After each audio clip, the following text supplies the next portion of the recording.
So let's say you found a skeleton. How would you tell it's a dinosaur? You personally, how would you decide? Well, interesting question. I don't know. I'd have to do some research on that.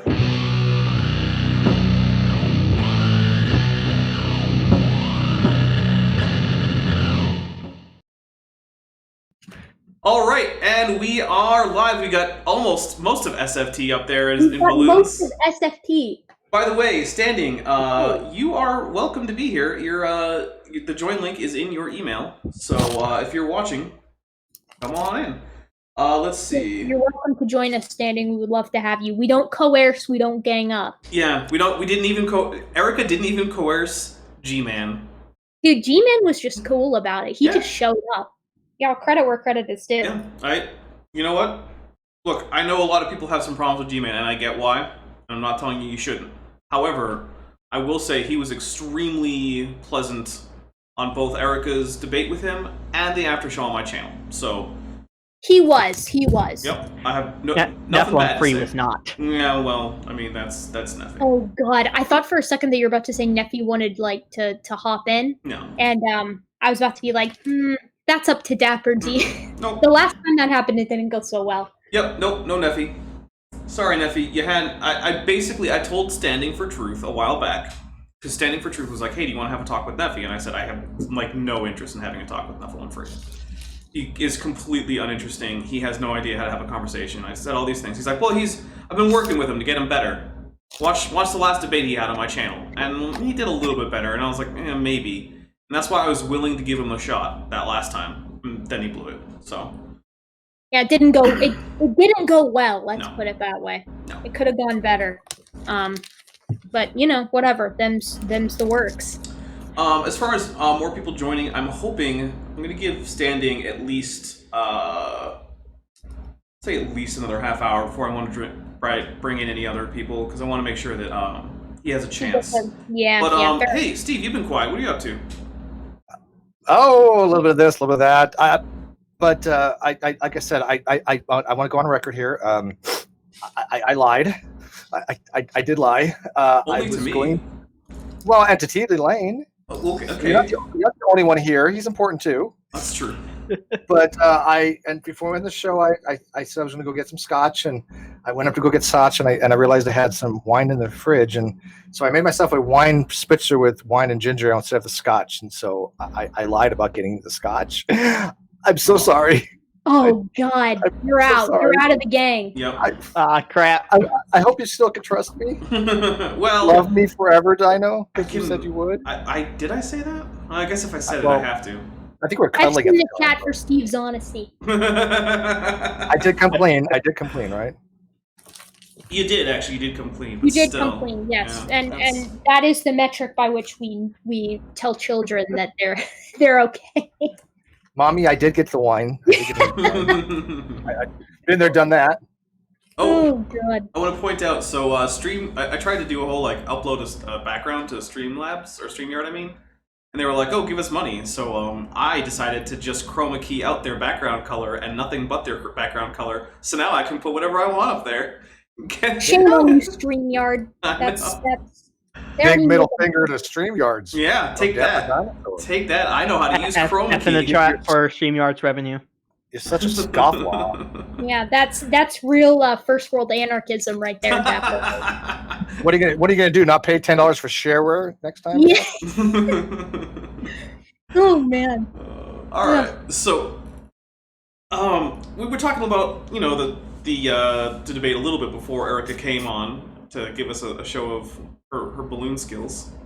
Yeah, it's my sister is it's I think it's like close to her last, whatever. She's a senior. She's getting really roasted by the whole virus thing. So when I was taking a break to ease my absolute almost death by dehydration after the debate, because I ran out of water very quickly. And if you go back and rewatch, you'll see me pick up my glass and look at it and be like, oh shit, I still don't have any water.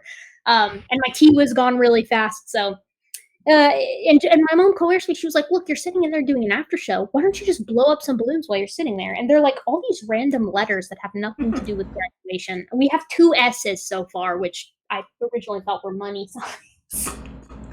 But The question that I was going to ask before we got sidetracked by balloons was, what did you like? Tell us about your impressions of the debate. How did it go from the inside perspective, if you will? Yeah, I mean, I think it went quite well. I feel like I always consider a debate as going well so long as I feel like I've answered all of the questions to the best of my ability and that there was nothing that stumped me. And so in this conversation with Standing, a lot of it was stuff that I've heard before, mostly actually in Standing's conversations with conspiracy cats, which kind of made me wonder, like why is he asking me those questions when Cats kind of already answered him? And I guess the answer could always be, well, he's hoping for a different answer or a better answer, maybe, because he doesn't like the ones that or doesn't agree with whatever the ones that Cats gave for various reasons. But as I've said before, and as I said at the end of my most recent video, you can't just like toss them away because you want to, or because you have like a guy, like for instance with Tompkins not liking the degenerate center of the human chromosome. You have to have a reason why, I guess. And if someone else comes up and is like, well, here's the reason why it is like that, here's an answer to your question, I think that the sort of proper response to that is, oh, either I'll look into it, or I don't like it because of XYZ empirical reasoning. I've heard that one before, and here's why I think it's bad. But I don't like. You'll notice at one point, and I kind of busted him on this when we were chatting. But at one point he was like, "So why is the telomeric center so degenerate?" And I was like, "Well, it's degenerate because of this, and this. That's what telomeres do." And then he's like, well, it's not, they're not telomeres, and I was like, well, okay, if you don't think they're telomeres, then why would you, Okay, I didn't catch that part of the debate, but let me ask about this, because I had you on my channel the other day to talk about this very subject, right? Yeah, it was very much the same territory. Okay, so let's dive into that. Okay, so we would expect degeneracy in the telomeric region because of a telomeric to telomeric fusion, right? Why would telomeres fuse if there's not degeneracy to be there? That makes no sense. Now, when we see these telomeric repeats, the TTA, GGG, many of them are pristine, but not a lot. I think there's 17, total, if I remember correctly, the number. But there's clearly degeneracy we've had after the fusion. Those telomeric repeats we only find in the telomeric and subtelomeric regions. Well, no, his whole thing, though, Steve, was he was like, well, we find these telomeric repeats with function elsewhere in the human genome. Where? Well, that's the thing. That's not even my first question was. I gave him the benefit of the doubt with that. I was like, all right, fine, we find them elsewhere. But the difference between those and what we find at the center of human chromosome 2 is in quantity. We find so many all bunched together. Right. To my knowledge, we don't find that anywhere else. Nowhere else. No, I mean, there's telomeric repeat. I mean, you might have the same motif a few places. I mean, sure. Of course. But when you have a repeating motif, and those are only found in the telomeric and subtelomeric regions, and you have a cryptic centromere in human chromosome 2 that's found nowhere else. There's no other human chromosome that has an inactive or cryptic centromere. That's the only one. Why is that? Yeah, the thing is, too, is that he mentioned at one point that very similar to his mentioning of the other telomeric sort of repeats and motifs that you find elsewhere in the chromosome, or in the genome rather, that also happens with centromeres. And I was like, well, it's the same concept though. I don't doubt that we find centromere motifs elsewhere in the genome where perhaps a centromere isn't. They might even be a part of something functional. But the difference is the quantity. And not just that, but like you and me said, Steve, the other day, it's also, what are they surrounded by? Synotony with human chimp 2A, 2B, which is something that they just, and saying, by the way, you call it synotony, I call it centony, but did I say synotony? Yeah, it's centony. You're right, it's centony. Sorry, my bad. And by the way, we have a $1.99 US chat from Mothra J Disco, who says Erika equals alpha AF, Hovind equals old grifter, and then the French word for shower, since this is a PG-13 stream. I'm not going to get too specific. Wait, you get one. Do you not get one of those? Okay, I don't know how many of those you get. You get one F-bomb. I don't know how many French words for shower you get. Yeah, okay, well, everyone knows what you mean. Well, thank you very much, Mothra J Disco. I very much appreciated your contribution into the super chat around MDD as well. Yes. That's Mothra. Mothra's on it. Yep. We got RJ in the chat and a super chat from Vandalia if you want to read that. I Jennifer. would like to read that. Also, hello, RJ. Great to have you in the chat. We're not sending out links yet. I don't know who. I'm gonna basically let Erika decide if we get another person in who it is, because it's her after show. But from Vandalia for $4.99 US, maybe it was just me, but Erika seemed a bit annoyed partly into the debate. I kind of got that sense too. Was that? Well, yeah, I mean that's totally accurate. And the reason I was getting annoyed was because, you know, I would start to insert. I mean, one, he there was quite a bit of interrupting, and I interrupt too. But I will say that I bet if we watched it back, I was not doing very much interrupting until I was like, all right, this is probably the kind of chat that we're going to be having. Yeah. It's time to for if I want to finish what I'm going to say, I'm going to have to be a bit more assertive and do that as well. So I was actually about to let you know that you were being too nice. Well, that's the thing. I mean, Stan, I'm giving these balloons over to my mom. This is the payload. Nice. But we can't F in the chat anymore because of there's stars over here. Oh. For those of you who don't know, I am currently at my parents' house. I'm supposed to be in Malaysia, but I'm not there. Wait, your parents don't live in Malaysia? No, I wish they did though. That would have been convenient, yeah. Yeah, but yeah, I will agree with that. I mean, I was a bit irritated, mostly just initially because I couldn't get out what I wanted to say, but secondarily because I felt very much like, and I said this to Standing, I felt very much like I would be like, all right, so I get it. You know, you're saying that Jensen has all of these different cool methodologies that he's using, and oh wow, look at the predictions that are being made. And I'm like, none of that matters if you're using a constant mutation rate for all of humans. Like, you can't do that. And Jensen's reasoning was what made it even worse, because in his book Replacing Darwin, he's just like, you know, not verbatim, but this is paraphrasing, he's like, if evolutionists can do it for radiometric decay and say that's constant, and if they can do it for the speed of light, why can't we do it? Yeah, I have Jensen's book. Nathaniel Jensen sent me his book. So am I right on that, Steve? Am I remembering that correctly? I got to tell you, his book was not an easy read. Okay, it's just not an easy read. But the way I was told, and again, I have to rely on some of the experts here, which was Dr. Mays on this particular topic. Yes, is that the way he did the methodological approach to the mutational rates was completely incongruent with how they're done standard in biology. But you're right. When you have, like, for example, radiometric decay, there's certain constants that exist. These mutational rates are not the same. The Y chromosome has the highest mutational rate of any of the chromosomes. It's like 48%. I think, if I remember correctly, is what's the term? There's a term for it. I can't think of it, but it's a very, very high turnover rate, mutations, and it just varies quite a bit. But I don't remember the exact term that Mays used that Nathaniel Jensen was trying to use. He had a very specific term for it, and I still don't know the topic well enough to weigh in on it. But I could just defer to Mays saying that the methodology that Nathaniel Jensen used in that book was incongruent with traditional ways of dealing with mutational loads, and because mutational rates do change throughout species, they're not constant, and they change throughout even for environmental pressures. So I want to add on that as well, because I actually don't have Jensen's book. I had borrowed it from my YEC friend quite some time ago, so I don't have it in my possession. I get a lot of my quotes from Evograd linking them. So, but no one has Standing certainly has read Evograd's work and hasn't come out and said that there's been mischaracterization of the quotes. So I went ahead and pulled it up because I remembered it specifically from the content on mitochondrial DNA, and this is what Jensen has to say. So before we begin, I was right. So, give me all of the credit.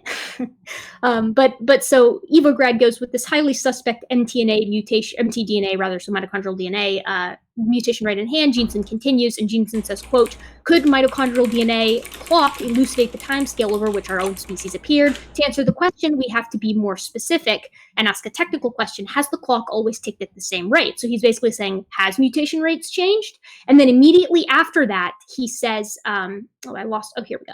He says, this assumption is critical for a number of reasons. Without it, the geologic and astronomical arguments for millions and billions of years collapse. Second, as already mentioned, these discussions largely predate the discovery of DNA clocks. Third, creation scientists have long questioned the assumption. Specifically, young Earth creationist geologists propound the idea that the universe and Earth are 6,000 to 10,000 years old, and that species have formed within that time frame, etc., etc. And then ... And he goes, to be consistent with evolutionary practice. This is it right here. Right. He goes, to be consistent with evolutionary practice, we should assume constant rates of change in genetics.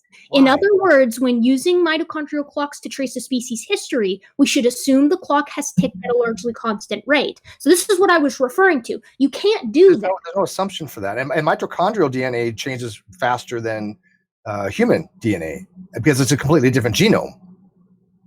Hey guys, for a second, we have Faithful, Honest, and True who's interested in joining. And so Faithful, Honest, True, send me an email so that way I have your email, because I'm not going to stop in the middle of the stream to try and find out where it is. But my email is the.dapper.dino.yt@gmail.com. It's in my About page. I put it in the chat. Send me an email, and I will respond with the join link.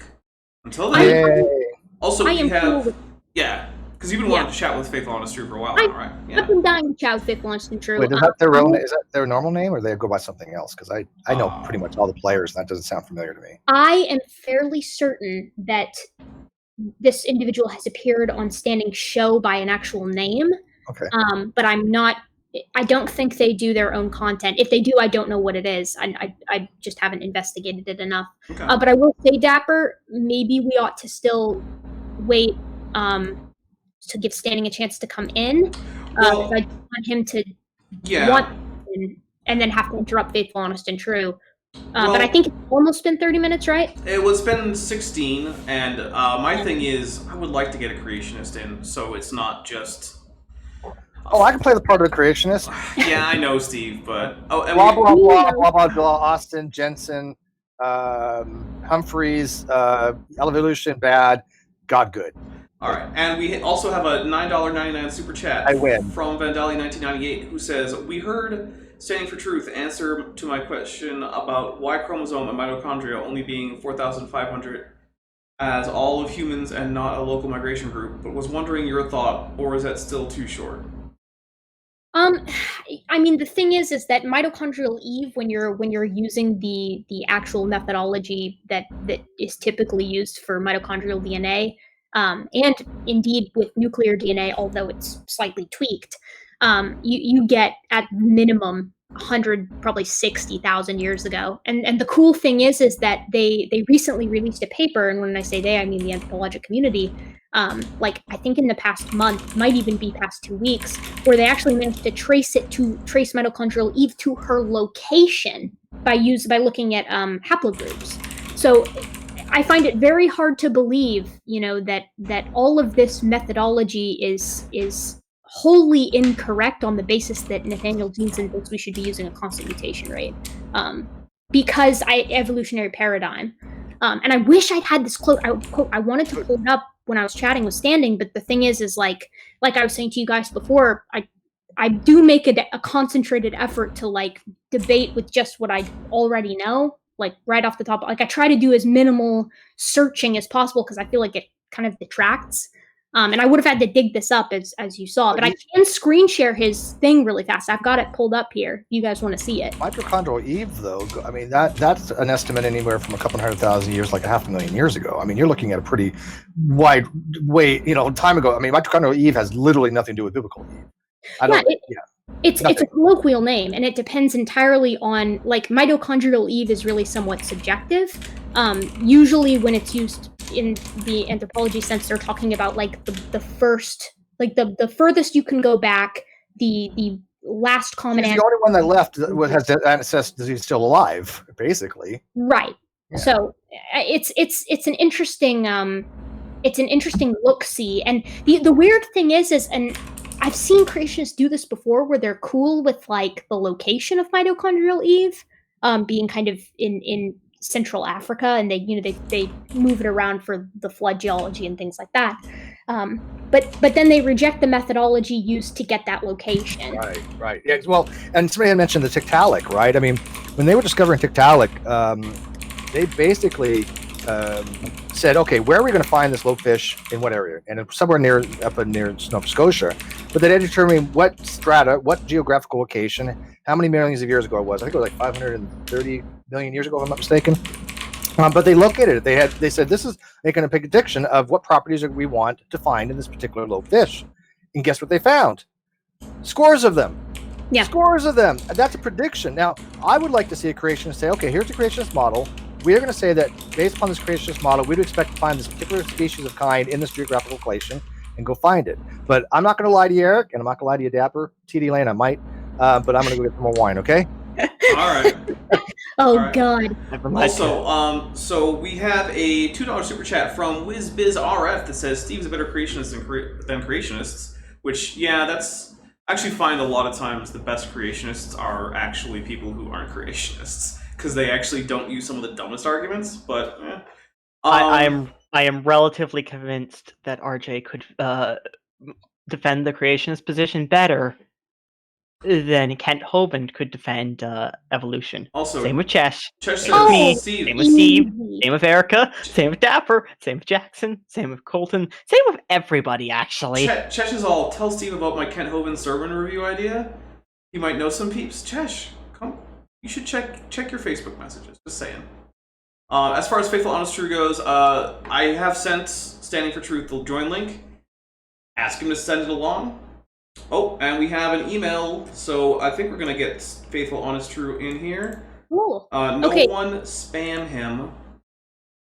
Wait, before you do that, I want to make a prediction to see if I'm correct on this. I'm fairly certain Faithful, Honest, and True is Australian, if it is the person that I'm thinking of.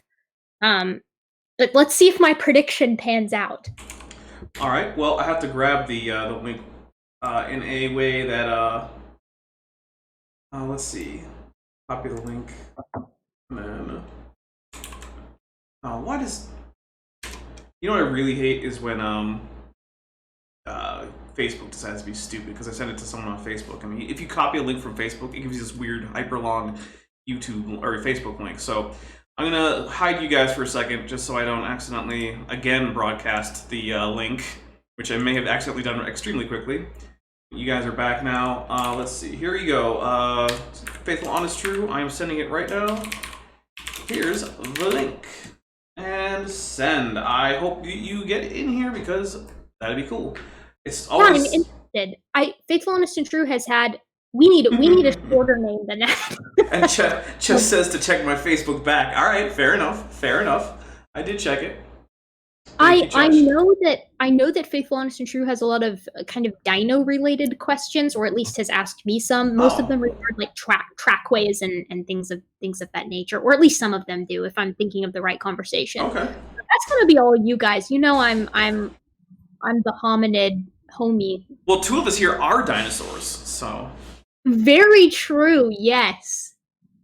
That's the advantage we have. But yeah, Faithful, Honest, True. Check that email that you just sent me, and you should have a join link. Let me know, and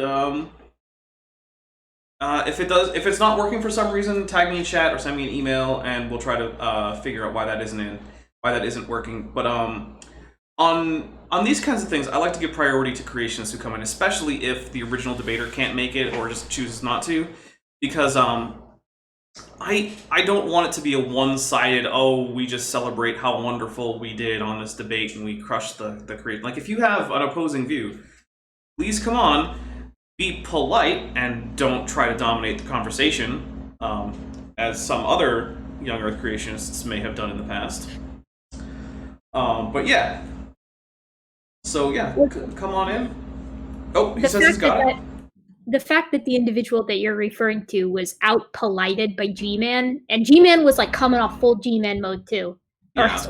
Or so he says. I know. He said, I'm in full G-Man mode. I was like, are you though? Because that's not what I associate with G-Man mode, but hey. I was like, this is too nice for full G-Man mode. Yeah. And he went easy on me. I got like G-Man mini mode. Well, I mean, Eric, you got to remember though, dogs only beget dogs, therefore evolution's false. It's true. Have you ever seen a dog give birth to a non-dog? Yeah, I mean, if you haven't seen a dog give birth to a cow, then what are you arguing? Because evolution is clearly not true. To be fair, I don't know that I've ever actually seen a dog give birth to a dog. I don't know that I've actually been around for that. But oh, by the way, Steve, we had a super chat about you.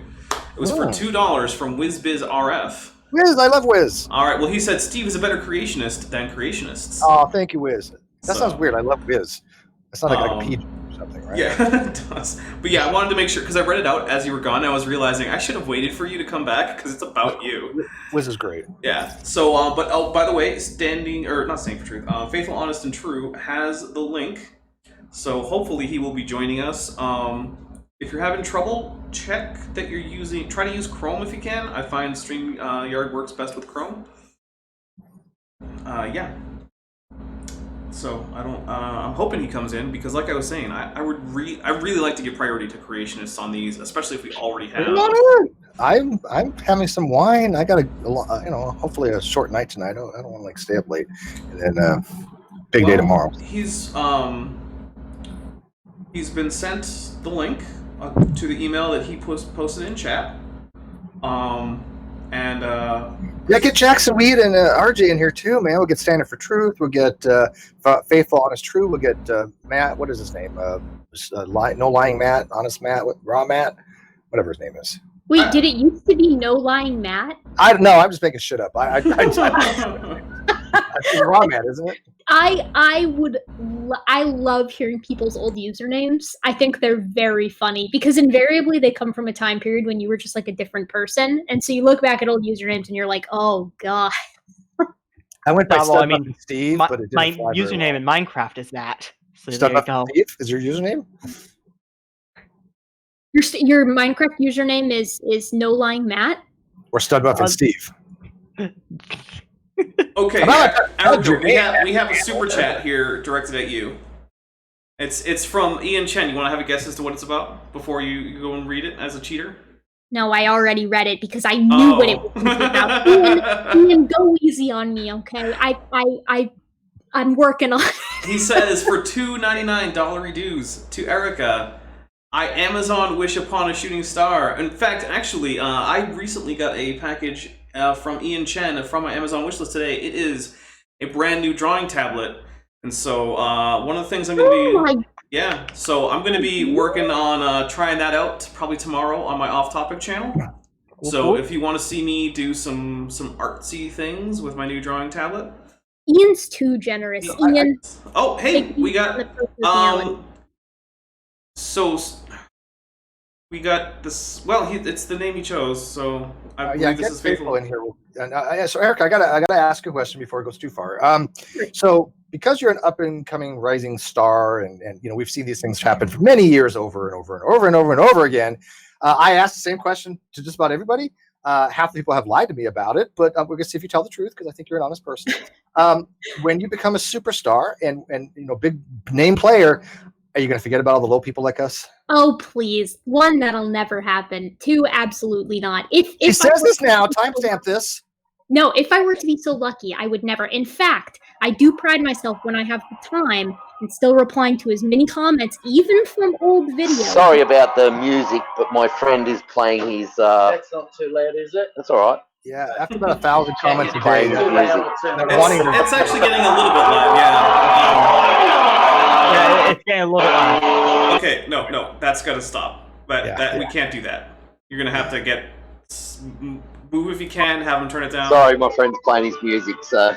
Oh, no. All right, well, that was a bit too much, so if he could turn it down a little bit, that would be... Yeah, no. All right, look. Faithful, honest, and true. I was going to hit mute anyway, but good on you for doing it. Yep. He has to go to another room. Here's the thing: you got to get that under control, or it's just not going to work, man.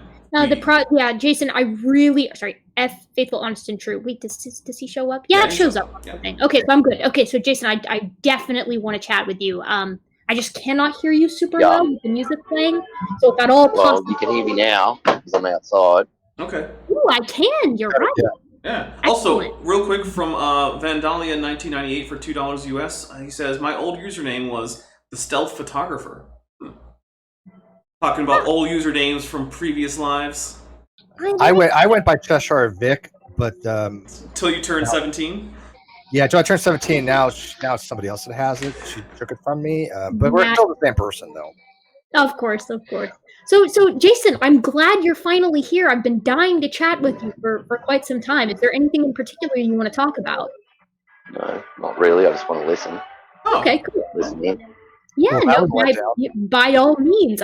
If you feel like jumping in, please do. Actually, I have a question for Faithful, honest, true. I'm probably just going to short it to faithful. Of course you do. Yeah.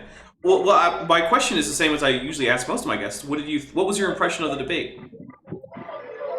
I don't know. I had a blackout electricity blackout, No. So that's why yeah. Oh, so your impression was it was very, very dark. Any of it. It was dark and quiet. So my impression of it was absolutely zero because I never saw anything, not one part of it. Well, that's too bad. I'm sorry about that. Well, that means I am sorry too because I was really looking forward to it. Well, seeing it, but I have to watch it later. Yeah, the good news is you can that you lost. Yeah, that's what I've heard.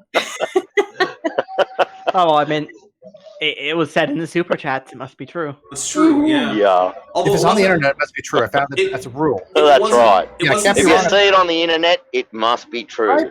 Well, because anybody who's wrong on the internet, you have thousands of people staying up all night long to demonstrate that they're wrong on the internet, right? I mean, you should be on Twitter at 3 a.m. Yeah, but the thing is, though, Steven Steen didn't say that, Erika, that you lost the debate, so I don't know if it counts because Steven Steen is the real arbiter of who wins the debates. Yes. So Steven roasted me on Twitter. He got me there this time. He will destroy you, Erika. Okay. Yeah. Steven Steen will eat your soul. He was on it. I saw that and I was like, dang, Steven said it. It's done. What are you gonna do? Actually, I don't even know if he's in chat. He's been in the chats for these after shows before. And actually, he was in the chat for one of my Kent with Bents, trying his best without being abusive to get a moderator to hide him. So is Ken Hovind still a fan, Dapper? Or like he won't go on my debate. He won't go on my channel any longer. So he is unwilling. He probably won't go on your channel because you keep displaying links that make him look bad. I mean, like honestly, I mean, Kent might be a lot of things, but there's atheists are a lot worse. Wait, who? Me? Who are you talking to? You, the one that said about Kent. Oh yeah, Steve, that's you. Which links have I? What links? And I'm not an atheist, so that's confusing to me. Oh, you're not an atheist. I'm not. Okay. So you're a theistic evolutionist, right? No. Steve is famously. We'll play 50 questions. Keep going. Where do we end up here? Hang on. So, I just lost my train of thought. Where were we? Oh, Ken Hovind. Ken Hovind, yeah. So, the latest on Ken Hovind... I'm good at that. Okay. The latest at Ken Hovind and me or Erika is that without a full name, picture, and phone number, he is refusing to debate people. We had a quick little video about that, 2 weeks ago, Erika? Yeah, I found the whole thing kind of disappointing because I did want to chat with Kent again, and Dapper and I were both ready to we had a couple of things that we wanted to kind of go over with him and things of that nature. But I do know he switched secretaries right then. Yeah, I found that out too. Yeah, I don't know what happened exactly or like why he suddenly started requiring all of that stuff. Is the other one not the secretary? Sharon was her name, I believe. I'm not sure. Is she no longer a secretary? Because I got along with Sharon, but no, it's Rhonda. Rhonda, that's right. Rhonda. Rhonda was awesome. Rhonda was so nice. It's so nice. It's now someone named Juliana, who I think is actually married to one of the other residents there. Because somebody had messaged me and they said, "Hey, Steve, I want to have a debate with Ken. I want to have it on your channel." And I said, "Well, I don't think Ken's going to go with that." And I said, "But his secretary, Rhonda, that's what it was. She really liked me, but maybe you can work something out." But he had contacted him and he says no. So I think he's being a little bit of a coward. Yeah, Ken is a type of a coward in the sense that he should have standing for truth on his channel to talk about, genetics. Okay. Well, he should have someone that knows what they're talking about on his channel. He should have standing for truth. That'd be a first. Or Matt, not Matt Powell. Matt Powell doesn't understand this stuff yet. He needs time to understand and to work this stuff out and to research it. But Matt has been reading every single citation you'll see in the book, in his books. Every single citation you'll see in every single one of his books, Matt has read those citations from beginning to end, and he understands the scientific language behind those, every single word in every single one of those citations. And standing for truth understands them as well. So you're dealing with people that understand scientific terminology, and they understand the citations and the terminology and what they mean and what they're saying in the citations. So they're the sort of people you're dealing with. You know, actually, Jason, I really agree with you there, because I've actually thought several times to myself. I was like, you know, I find it very strange that because back when I'd first chatted with Kent, I was under the impression that Standing was quite a big fan of him, and I always kind of wondered why Standing had not gone on Kent's show, and because Kent doesn't have people on his channel that are smarter than him. Kent likes people on his channel that are dumber than him, and that's the absolute truth. Faithful, he doesn't want Standing for Truth or Matt Jason, on his your channel because they're not because they're smarter than him, and they can make him look stupid. Stop. And that's the absolute. Jason, we gotta get that music get out. this channel taken off YouTube as a content strike if it gets too loud. Just got it. I just walked outside. It's fine. It won't be able to. It won't I'm hit it as a content strike unless they can actually pinpoint certain words. So no, work. that's not true. If they hear a musical note, the notes itself, it goes to a content ID match, and they can have a copyright strike. Okay, hang on a second. Just let me tell my friend to turn it off. Okay, I'm with Jason on this one. I had no idea that this was kind of a sort of drama that was going on, but I really think Kent would actually benefit from having a conversation with Standing for Truth, and I've always wondered why that's never happened. I'll tell you why, Erika. Okay, so let's look at it from the bigger picture, because I mean, probably I would say that out of everybody here, I probably know Kent the best, right? Sure. Yes, I would agree. All right. So for my long-standing dealings with Kent is a malignant narcissist. He would not allow somebody Yes, he is. more knowledge than him. Yes, he is. He's a narcissist. Okay, He will not let's have see anybody finish. on his channel that is smarter than him. Faithful, we gotta I let didn't Steve. even get where I was going with that before you interrupted. Let him finish. So because he's a malignant narcissist and an egotist, which again, even younger creationists, I think we have reached this point, like, you know, Faithful Honest Truth had. So, okay. He would never allow anybody smarter with him on the show for that very reason. He has to have the center of attention. He wants to be the smartest person in the room for that very reason. It's not the center of attention. Oh, I think it kind of is, yeah. No, it's not. No, it's not.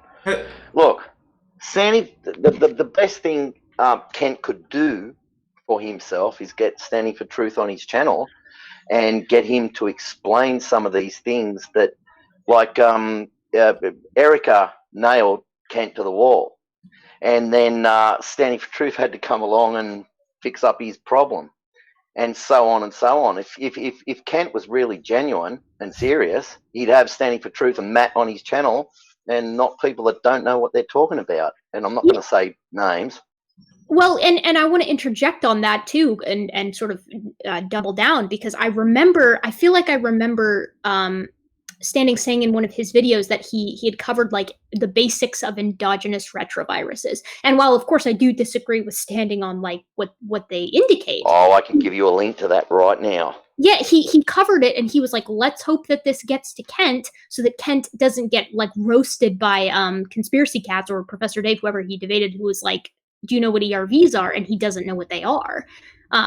Like it wouldn't take very much time, and like to Standing's credit, he was like, here's a video. This is what the creationist, position is on ERVs. All you have to do is watch it, but Kent couldn't be bothered, I guess, because, from as far as I know, he's still getting busted on that. I have to agree with you on that one. Kent's not going to learn about ERVs. He's not going to learn about translocation. He's not going to learn about anything relating to biology or genetics. All he has to do is say, Standing for Truth and Matt could run rings around Ken Hovind. We got to let people finish their statements. Okay, fair enough. Please let Steve finish. All he has to do is say, we didn't evolve from rocks, and all his little Hovindites go, yay, Hovind's so smart. He's killing the evolution. He doesn't have to learn about these topics. He's never learned about the topics. And I speak the truth here, because I've had him in 12 debates. That's true. That's what he does. He does not change. And I will give a challenge to every creationist out there. Go find any debate that he's ever done, take a snippet from it. Just a 1 minute snippet from any of it. And tell me that's the same thing he's ever used in 5,000 other debates he's ever done. It's all the same. Oh, but you see, Steve, the thing is, though, the truth doesn't change, so why should he change his script? Oh, damn. Yeah, that's literally his excuse when he's called why out. You gotta on go that. to Smart Talk, Dapper. Steve, was it you who told me, or was it on your channel, I believe, that you got him to at least give up the flash frozen mammoth thing? Yeah. Okay. Well. Okay. So I'm gonna backtrack on that a little bit. There might have been some issues with that, and I will capitulate that I might have been a little bit in error myself, right? And I will always correct errors about the way the mammoth was found in relationship to the layers of silt.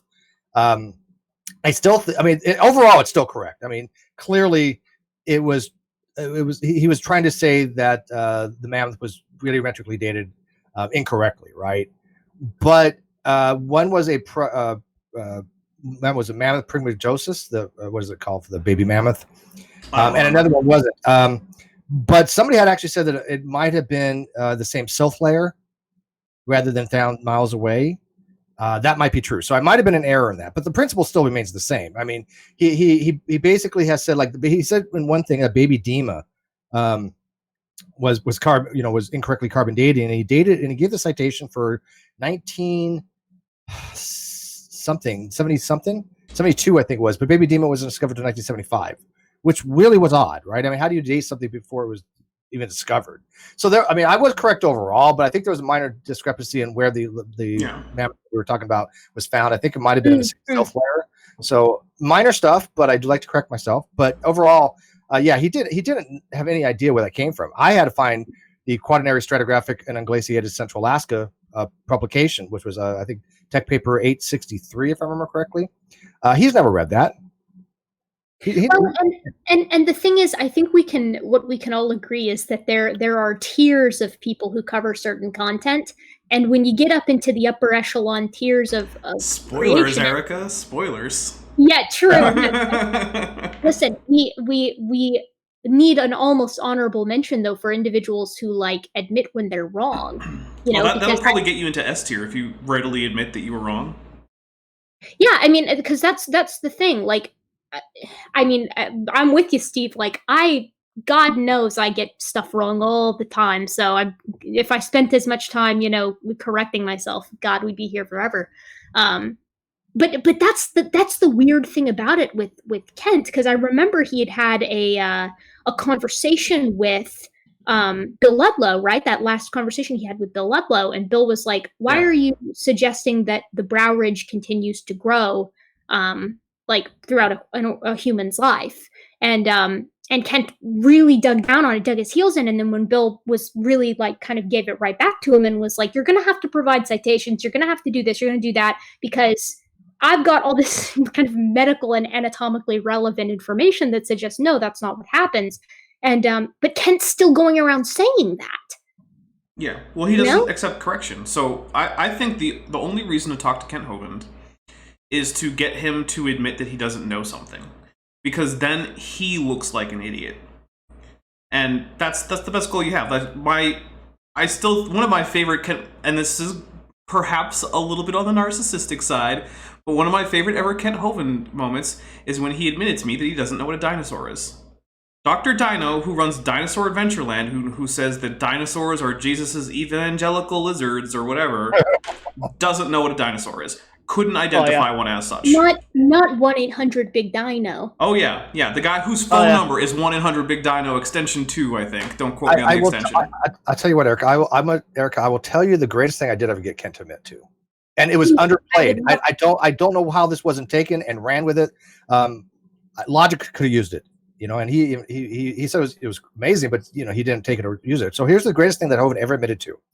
During his debate with King Crocoduck that I was moderating, I think it was the second one.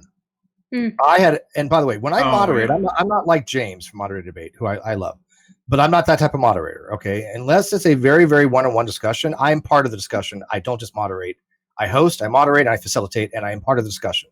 I've said this from day one. But in this particular instance, there was no way I couldn't ask this question. So I asked Hovind, because King Crocoduck kept bringing it up, and I said, "Look, Kent, okay, so we have to clarify something here. You say that you have taught science. We need to know, have you ever taught a science course that was credentialed, or in any way have any kind of accreditation for anything you've ever taught? His answer, no. Yeah.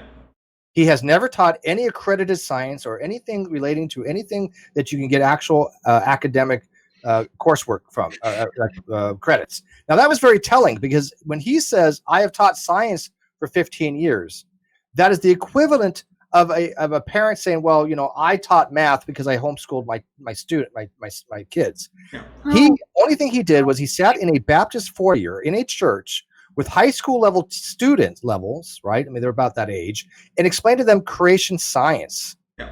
Okay. And he used that to say, well, I taught science. I taught high school level science. Okay, but wait. Doesn't he say math and science though? He has said math. He has said science. He has said biology. He has said he taught all those things, which he never did, because he was never a teacher. And that's what I wanted to clear. I was like, so you were never an accredited teacher, and nobody ever got any coursework accreditation from any of your work. And he was like, that yeah. And he never admitted to that before. Well, hold on one second. So, Faithful, Honest, True. All right, I'm back in. Thank you. Okay, sorry. I didn't notice that you joined again. a second time. I'll kick the other login. Not ban though. Kick. Gotta remember to kick. No, I'm muted. Okay. Yeah. So, actually, I don't know if kicking will kick both. I'll just won't do it. We'll just stick with this login. Sorry. Yeah, I don't want to accidentally kick Faithful, because that would be a dick move. Yeah, that's the thing. Like with that's a great point, actually. I wonder why no one's ever brought that up again, because I know I, for one, at least have seen the Crocoduck series at least twice. But it's weird, because I feel like I remember that sticking with me and being like a double take, like, oh my gosh, really? Because I was under the impression for all that time leading up to that it was like, all right, well, perhaps he, taught at a Christian school, or maybe he taught at Publix, but he just didn't, betray his personal thoughts or whatever. That's crazy. Yeah, it really is something. Erika, have you seen my video, Kent Gets Genetics Badly Wrong? It's actually narrated by Dead Kennedy in Space, who, if you're watching, thank you again. Because I was super sick at the time. I needed to actually get recorded. But have you seen that one? No, I have not. So, in this video, Kent Hovind talks... Well, first of all, he starts out this series. It's this whole series. It's called Creation Science something or other, and he labels it like it's a college course, like 101. And he has a 101 through like 110 series, and he has like a 201 through like 210 series. And they are like... If you've seen his seminars, he takes his seminars that are already like 15 hours long or something, and expands each one by like 5 times. It is ridiculous. He says so much nonsense. It's indescribable. Wait a second. You're telling me that there is a series out there where Kent covers genetics up close and personal? Yes. Wait, Okay, here I want to describe his understanding of genetics, though, because this is amazing, right? Kent Hovind thinks that every chromosome in your body contains... Yeah, you need another drink. I understand. You need another drink for this. Yeah, Kent Hovind thinks that every chromosome contains your entire genome.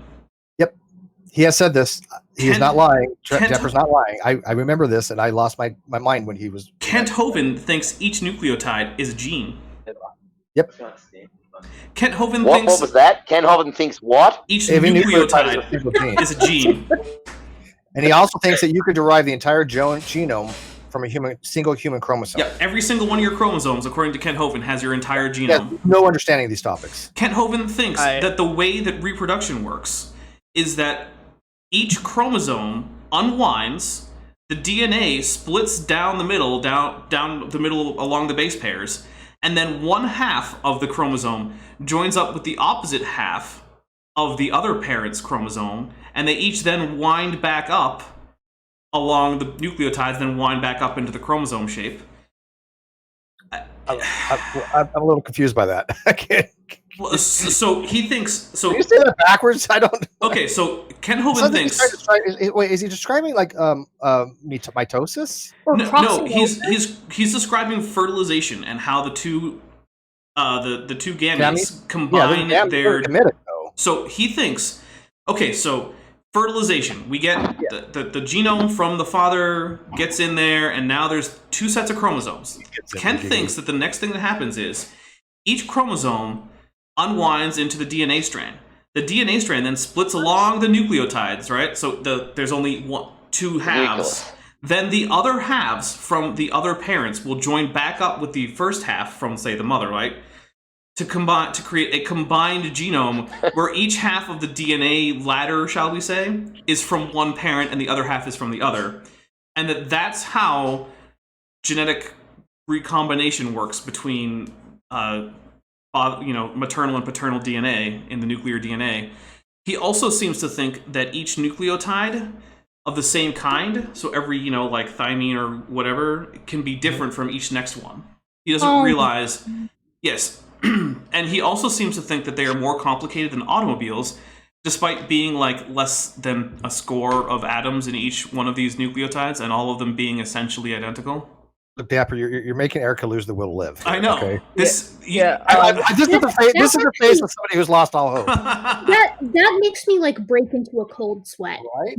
Just hearing you say that is very upsetting to me, combined with just hearing that he was in charge of educating children. He claims that this series of lectures was actually given and accepted for college credit at some Christian universities. Bullshit. I think Cheshire sums it pretty well in a message in chat. The best thing Kent could do is retire and shut up. Yeah. Also, we have a super chat that we didn't get to because there wasn't an opening, but I really want to ask this. This is from Vandalia 1998. It's a really good question, and it's for Erika. Erika, what was the biggest thing you had to admit you were wrong about? Oh my god, that is a fantastic question. Oh man. What category? Anything. I mean, for me, it would probably just be young Earth creationism, but... Oh, really? Mine's easy. I can answer mine real quick. Sure. Yeah, please go. Well, Erika's the biggest thing I was wrong about? Kyle. Oh, yeah. Oh, take it deep. Yeah, that's a rough one. There you go. So yeah, TD Lane. While Erika's still thinking, what do you got? My brain is processing that, but Kyle, on the other hand, it's also draining out of my ears, nose, and mouth. Well, if you let, we can go to Faithful and see what he has for us before we come back to you or Erika. I might have a replacement here. Let me check.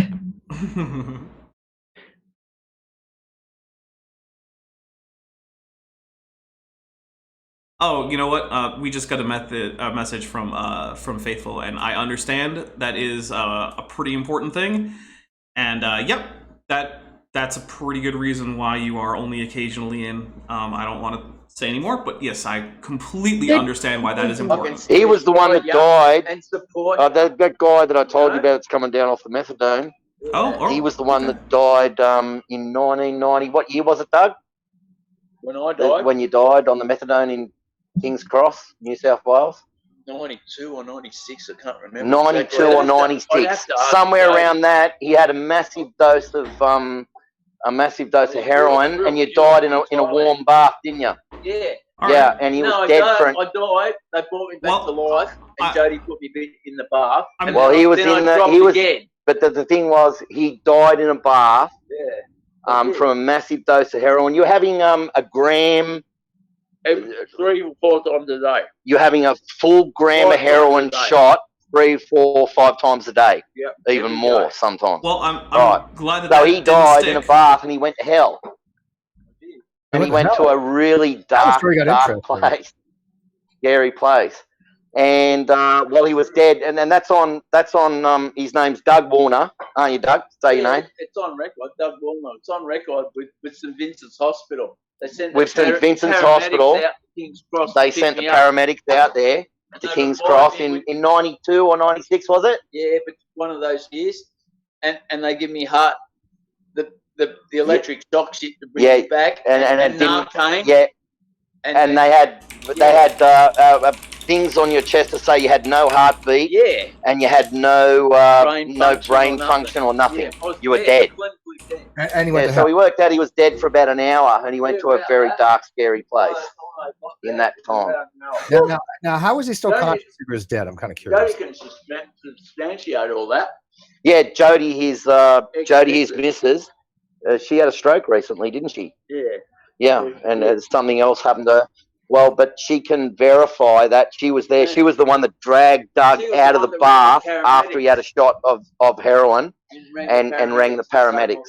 And he was dead when she dragged him out of the bath. So he was dead and in a very... Where were you lying, Doug? Doug, in a very dark place. So you basically you died. While the paramedics had things on your chest saying you had no heartbeat and things on your head saying you had no brain activity, no heartbeat, no brain activity. You were dead. You were in a very dark place. Can we ask some questions here? Because you were clinically dead, and that's on record. Jason? Doug Warner, King's Cross, when 92. Okay. Somewhere between 92 and 96. 1992, 1996. Jason? If there's any police listening or anybody that are listening that can from the government, that they can check that out, they can check that out themselves and see. Jason? He was dead. Jason. Can Steve ask some Yes. questions? I guess so many questions. Yes. Okay. Good. So all right. So he died, and all of a sudden he's judged, and he's just automatically goes to hell. Is that the way it works? Well, whatever it was, we don't know. He died from a massive dose of heroin. He had a gram of heroin, pure heroin, in one hit. Right. But you said it was hell. Sorry, Doug. Hang on. Doug's talking to me. No, it's not. No, it's not too loud. No, it's fine. Did we break another? Anyway, he had a gram of heroin in one hit, and he died in a bath, in a warm bath, and he was dead. They don't know how. Oh, okay, Jason. We got that part of the story. By the time his missus came into the bathroom and dragged him out of the bath, she didn't know how long he was dead for already by then. Okay, Jason, we got that. We got that part. Yes. First of all, we broke Erika. You know how hard it is to find a good Erika nowadays. I know. There are very few. Very few left, right? We don't want to go around breaking Erikas, okay? Yeah, because we definitely broke Erika. She we broke her. She just left. Yes, she's out. Oh wait. She might be back with snacks. Oh, no, she is. She's back. I had to get something to eat. That was blowing my mind. We want to make sure we didn't break you because I think I need to get a chocolate.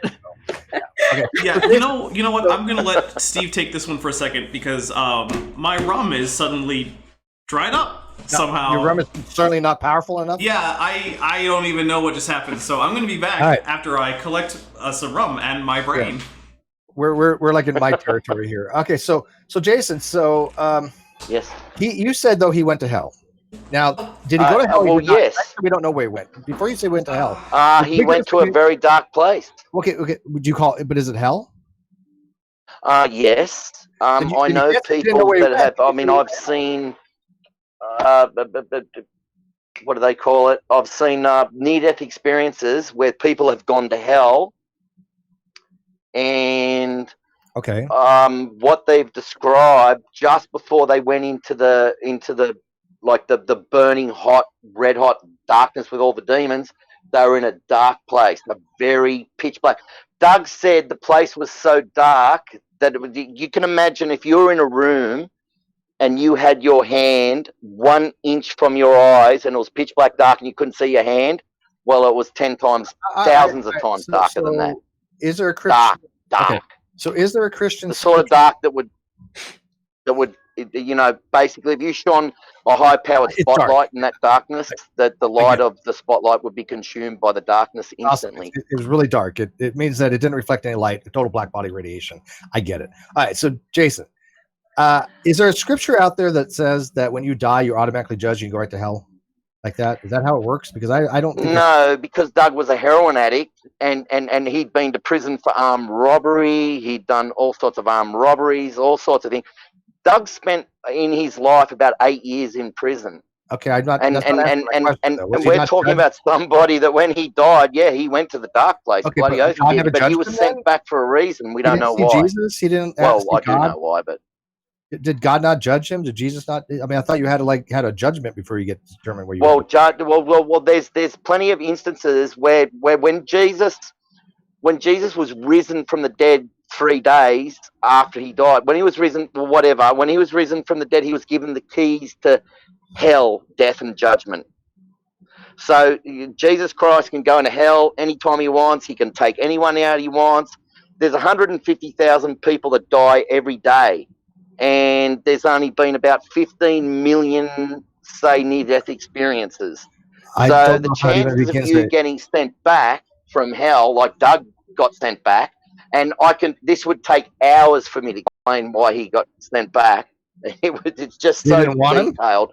But I am telling you, mate, there is no way doesn't answer you're my coming question. back from hell. That It's doesn't answer very my rare. But that doesn't Unless answer God my needs you for a purpose, He'll Jason, only bring you back if how you. Jason, how come he didn't get judged? How come he didn't sit as the Bible says? He did get judged. Oh, well, okay. So he And he remembers died, and he went to hell, and he was sent back. And then if he stuffs up again, he'll be sent Jason, back again. So did he see God? Did he see Jesus? And did they have to like evaluate him? Because No. it doesn't look like any trial happened here. No, he never saw God or Jesus, but Jesus Christ is the only one that can send people back from the dead. But first you have to establish that he was in hell, and how was he in hell if he wasn't judged? You're just saying by fiat he was. Well, he was in hell. We know that because he had what do they call those heart monitor? There was no heart activity, and he had a brain monitor. Yeah. That thing that looks at electricity in your brain. He had no brain activity and no heart activity. He was dead. Yeah. Do you know there are actually instances of people in a death-like state with no EEG? There's no death-like state, mate. When your heart's not pumping for an hour, do you know what happens to your blood? It coagulates in your veins. There's also people that I can give you links to that have had all of the blood drained out of their body, and completely drained out, gone in America. In front of American paramedics, not atheist paramedics, that will say to you that all the blood drained out of their body and they were dead and they came back to life. I would like to see that. So don't even tell me that lie about it's like some dream. So Jason, let me clarify this. Okay, so first of all, there are conditions where you can have no EEG, no EKG, and come back from dead. There's a fair rare instances of almost death, but it isn't an actual death because monitors can only have a certain threshold, and there could be electronic brainwave states that. No, okay. I'm telling you, this has happened. Okay, but no, there's not. No, it's not. What about the guy that was dead for 6 hours and 45 minutes in an American hospital? You're telling me in a morgue fridge, zipped up for 5 hours in a morgue fridge. You're telling me that and dead. You're telling me that somebody who has had their blood drained for 5 hours, has no blood, and has been embalmed. No, the person that had their blood drained, that was a different near-death experience. That was a person that had their blood drained for an hour before they came back to life. This other guy, he spent 3 months in hospital after having part of his heart blown off, and he had fractured legs. He had holes all blown up and down his arms. He had all sorts of problems. He was dead. He was dead after 3 months of them looking after him. He was dead. He was dead for 1 hour and 45 minutes upstairs in the hospital, and dead for 5 hours zipped up in a bag in the morgue fridge. All right. After that, and he came back to life. Faithful, honest, true. This is on record in America, not like some African country where they're just trying to get people to come and say, they want to listen to some guru tell them a story for money. Faithful. This is in America Faithful. with atheist doctors that... All right. Jason, take a breath. Faithful, I muted you for a second because you need to take it down about 3 notches.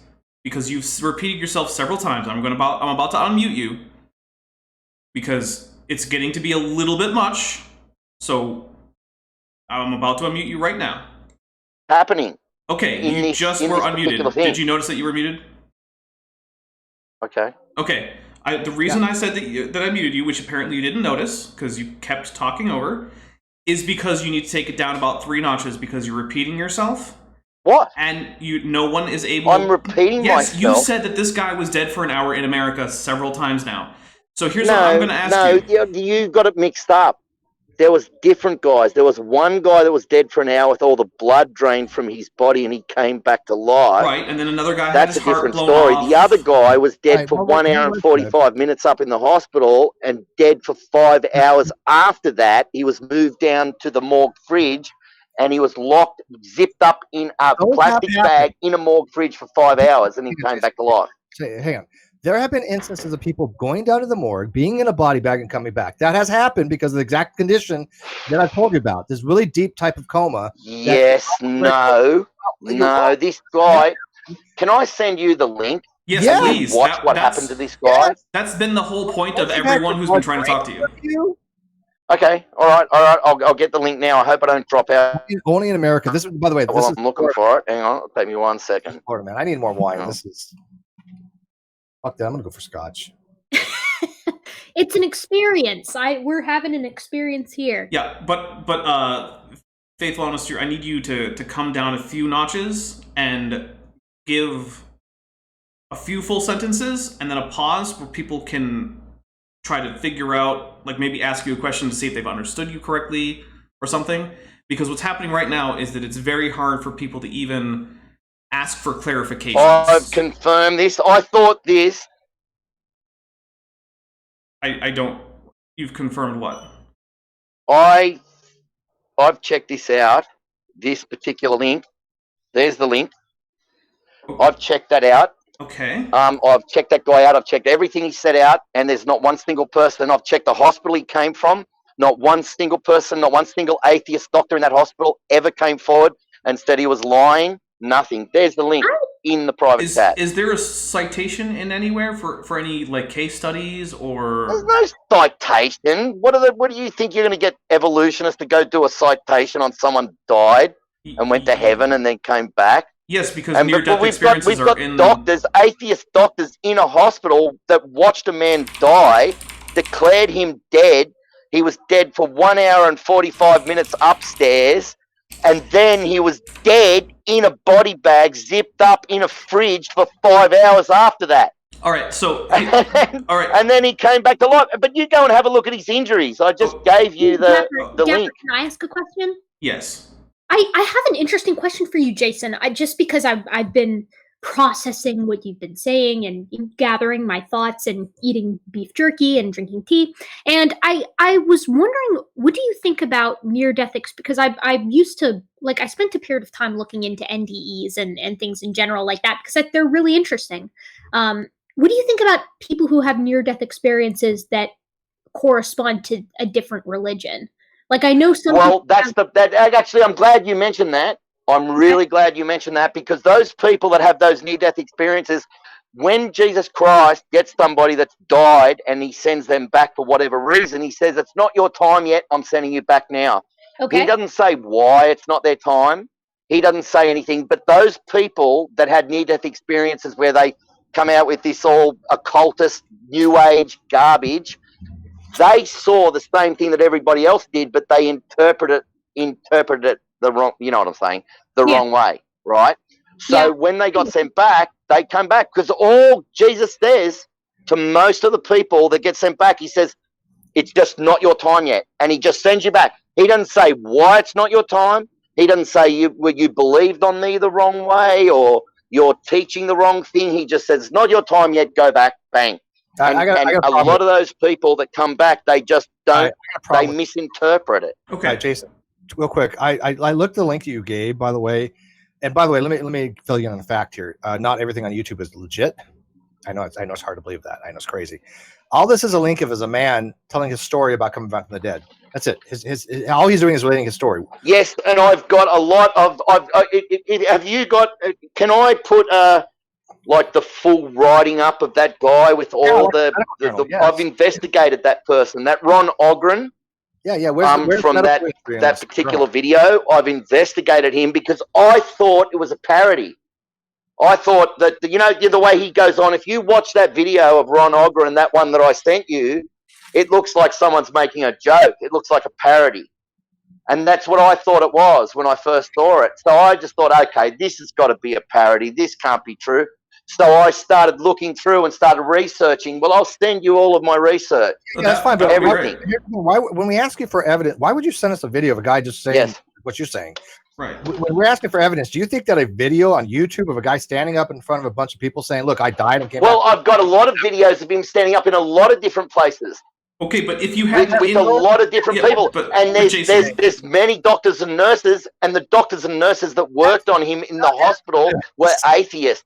Oh, okay. So, and he says they were atheists. So if you go, you can go to that hospital. I will give you links where he says what hospital he was in. You can go to that hospital yourself and contact them via email and ask them if he's lying. Okay. No. It doesn't work like that. Where's your evidence? Where's the medical report? It's not the evidence. the hospital's got the medical evidence, haven't they, stupid genius? I mean, think about it. Okay. If you contact the hospital where he was and say, is this guy lying? Okay. Why do I have to contact the evidence? It's your claim. Don't understand this. Well, who cares? Well, I don't care if you believe or not. You know what I saw when I was in my lounge room once? I was standing at my fridge, at my box freezer. I'm standing at a box freezer. I've got my dogs, my 5 dogs standing around me at the back of me, just watching me at the box freezer because they want like a meal. I looked down the hallway. It was bright, sunny. The lounge room was clear. I got a big house with a 20-foot high ceiling, massive ceiling, huge big windows everywhere. The house was bright and clear. I looked down the hallway and I saw this thing that was just I just barely see it. It was like an ultra clear blob of jelly. You might as well say ultra clear, almost completely invisible. I turned away. I looked back at the fridge. When I looked back into the box freezer, or the chest freezer as you'd call it, my dogs all turned their head at the same time. Now, I dismissed this thing from my mind immediately the moment I saw it. My dogs turned their head all at the same time and ran down the hallway and attacked this thing. I saw this thing move out into the middle of the lounge room, then go up to the highest point of my ceiling, which is about 20 feet, or 20-something feet, whatever. And the dogs, all of the 5 of them were jumping off their back leg, leaping in the air, trying to grab onto something and screaming like the most viciousness I've ever seen. And I've got American staffies. So you can imagine how vicious American staffies can get, right? And I've got 5 American staffies all leaping off the ground trying to grab something. By this time, I couldn't even see the thing at all. Now, I've seen things that other supernatural experiences that would have you on your knees crying like a little baby, blubbering out your... Mate, I'm telling you right now, they are there. Demons are there watching you every second. They know every single word you say, everything your grandmother and your great-great-great-grandmother said. Not because they're all-knowing, but because they observe us. Wait, so demons are the CIA? Well, actually, that would be a pretty fair comparison because the CIA are a bunch of fucking cocksuckers. But anyway. Okay, so I'm confused. I guess we're PG. Are you confused? Guess we're no longer PG, Dapper. Erica, Yeah. are you confused with what I am? So if Jason makes a claim and he says, my great okay, uncle hold worked on. for the CIA. Jason, you gotta... Okay, here's the deal. Right now, you have interrupted a lot of people a lot of times. You are going to get... This is a warning. If you interrupt people again, I will issue a second warning because I'm a 3 kind of strikes you're out kind of guy. But after that, that's it. The next time that you just, in the middle of someone else's conversation, especially with someone else, just take over, that's going to have to be it. We have to be able to have some kind of civil conversation, right? I know we all don't agree with each other, where there's you know, some emotions flowing here and there, but we still have to be able to have a civil conversation. So this is your first warning. Please do not make me give another warning. Steve, go ahead. Okay, so Erica, when Jason makes a claim and he says, look, this person has done this. It has been devoid of blood for an hour. He was brain dead, biologically dead, and came back. When you ask for evidence of this particular claim, there has to be a medical journal that this has been entered in. There has to be some kind of medical doctor that has evaluated this particular claim. If you ask somebody for evidence and they show you a YouTube video, they're not giving you evidence because that is not that's not an evidential thing. That is basically the video that he gave us is literally this guy saying that. Look, I've got to mute. Now that is testimonial evidence in one regard. It's something to be evaluated, but that's not the type of evidence that we're asking for.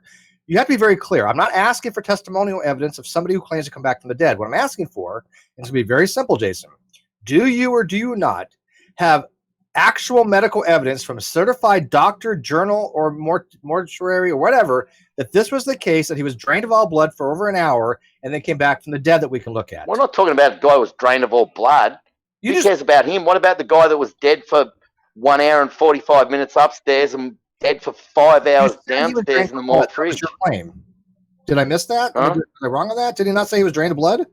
That was one of them. Well, there was the guy before that that was drained of blood. He He got hit head on by a truck. I'm not talking The truck about hit his car on a bridge head on, and 6 inches of his leg bone jettisoned out of his All right, leg. whatever. Was Do you one of have his the one that injuries. drained blood? Do you have the medical evidence for that? It's a simple yes or no.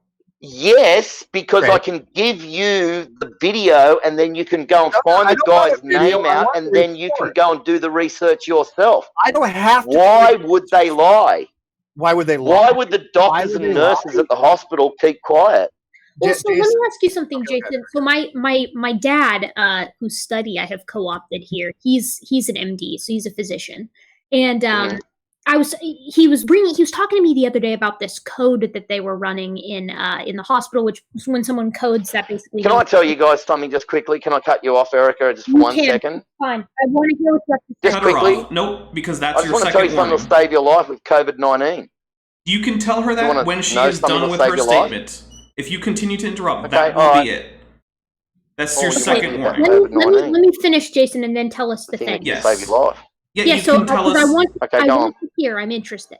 So what I was going to say was, Mhm. when codes happen at the hospital, when someone just like totally crashes, they're about to flatline, whatever. That's something that my dad hates, not just because it's very stressful, but because of the paperwork. So when something really wild happens in the hospital, at least that my dad works at, I can't speak for everyone. Every little minute detail after it happens is put down because it's just the law, right? Like you have to record That's these things right. for the sake of them and for the sake You're of others. absolutely correct. So is there a location perhaps that the four of us could easily root around and find maybe the medical history? Absolutely. Okay. Would you happen to have that on Go hand? into that, right? I would love to know. I would love someone to contact Ron Ogren and ask him and have an interview with him. I would even love to see you, Gutsy Gibbon, Erica, to have an interview with him. That'd be something interesting to see. It would be an interesting conversation. I think I would be I able think to so. go into that a little bit more well prepared if I knew, I guess. So okay, so let's say Dapper and I were talking about this the other day. We were having a conversation about crazy things that sometimes people see, and how just because it sounds weird doesn't mean something strange didn't happen, but that the odder the occasion, the more evidence is usually required to support it. So it's like, what was the example Chesh gave, Dapper? If someone comes up to you and says, "Oh my God, that dog got hit by a car. That dog ran out into the middle of the road and got hit by a car." Yeah, that doesn't require extraordinary evidence because that's a thing Right. that happens. We all know And about usually it. there's like a dead dog there. But Yeah. like, let's say my best friend comes to me tomorrow morning and she's like, "You are not going to believe this, but last night a giraffe walked through my house." And then I would be, wow, that's really wild. And then I would be like, okay, well, did it really happen? Do you think a giraffe really walked through your house? And if she says yes, then I'm going to be like, well, dang, maybe I should go over to her house and see if it left any footprints, and kind of suss it out and figure out if it happened or not, which is why I'm like, I'd be interested to see if there are medical records for this individual, because that would be pretty wild. You were breaking up a lot through that, and Oh, I was sorry. really enjoying what you were saying. I wish I could have heard it properly without it breaking Sorry. up, and I'm not being cheeky.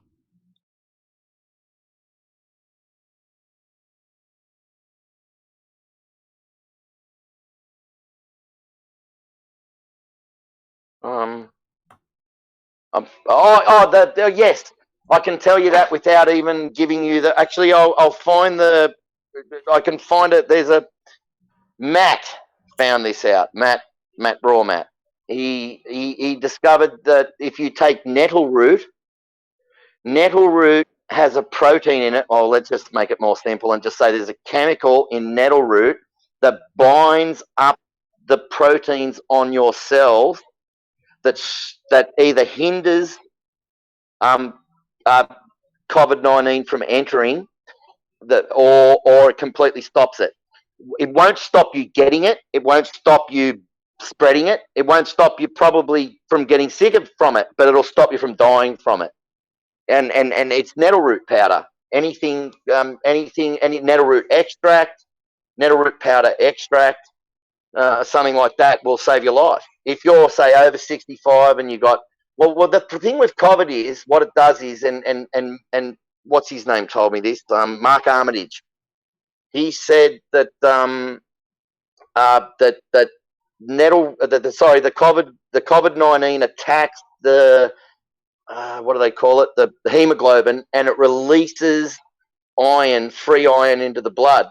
And when free iron goes into the blood, it creates little air bubbles, and those little air bubbles go through your blood, and they act like sandpaper, and they can eat away your soft tissue and your organs, and that's why it's so dangerous. And well, so can a cold or a flu, but COVID-19 is more efficient at releasing iron, direct iron into the blood, which is really dangerous. All right, so real quick. But there's a lot of things, there's a lot of things you can do to stop it. So one of the things you can do is basically just take nettle root, and I've got a what do they call it? A citation here to show you. I'll find the citation and I'll put it in the private chat. All right, we need to wrap up discussion on this particular world event fairly quickly, but I'll let Steve get in what he was saying, and then I do have one quick comment, but we don't want to dwell on that particular topic. I don't know how he went from asking him from evidence to Mark Armitage. And by the way, Mark Armitage was actually a technician for microscopes. Yeah. He was not qualified to basically research and criticize Dr. Mary Schweitzer's work. I did know Dr. Mary Schweitzer. I've had her on the show. The soft tissue that you're talking about, those are what's called inhibited free radicals for the ionization. But what she showed is that you can use Fe2. Fe+2 as I'll have to put it in as a barrier to prevent degeneracy of soft tissue, mostly collagen. Collagen being a triple helical protein that is broken down by an enzyme called collagenase. So if you don't have that particular enzyme that breaks it down, right? You don't have that enzyme. You don't have bacteria. You don't have anything. That part first, and that you don't have anything breaking down the triple helical nature of that structural protein, because collagen is a structural protein. Then that protein can last millions and millions of years. So the soft tissue that was found from the dinosaur that was 76 million years ago, Mark had no idea how to refute Dr. Mary Schweitzer's work. He was not qualified to. He was merely a microscope technician.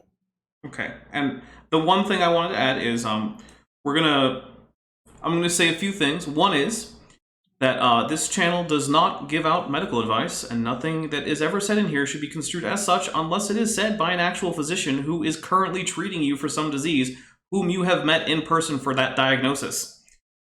That has never happened. I don't ever plan on having it happen, but that is the only circumstance in which anyone is going to give out medical advice. Anything you hear here is just, no one's a doctor here, so yeah. Ask your doctor before you take any treatment of any kind for any diseases. The other thing I'm going to say is that we just got a $7.99 reduced super chat from Ian Chen, who says, there's a book on Amazon called How to Overcome Procrastination. Put it on your wish list, Erika. I need that too. The other thing I'm going to point out is that this is the same Mark Armitage who doesn't know that bison horns have bone core and that they're not primarily made of cartilage. Oh, that is just such a wrong misrepresentation of Mark Armitage. It was in his words. What are you saying? He doesn't know what was that? He clearly does not know what a bison horn consists of, because he said it didn't have a bone core, which it does, and he also didn't object to the idea that it was primarily made of cartilage underneath the keratin sheath, which it isn't. So there's bison horns that are 46 inches long. Well, that's another curious thing. And as thick as a football at the base of the skull, right? Well, actually, bison latifrons, yes, which was much bigger than the modern American bison and had much longer horns, both overall and proportionally.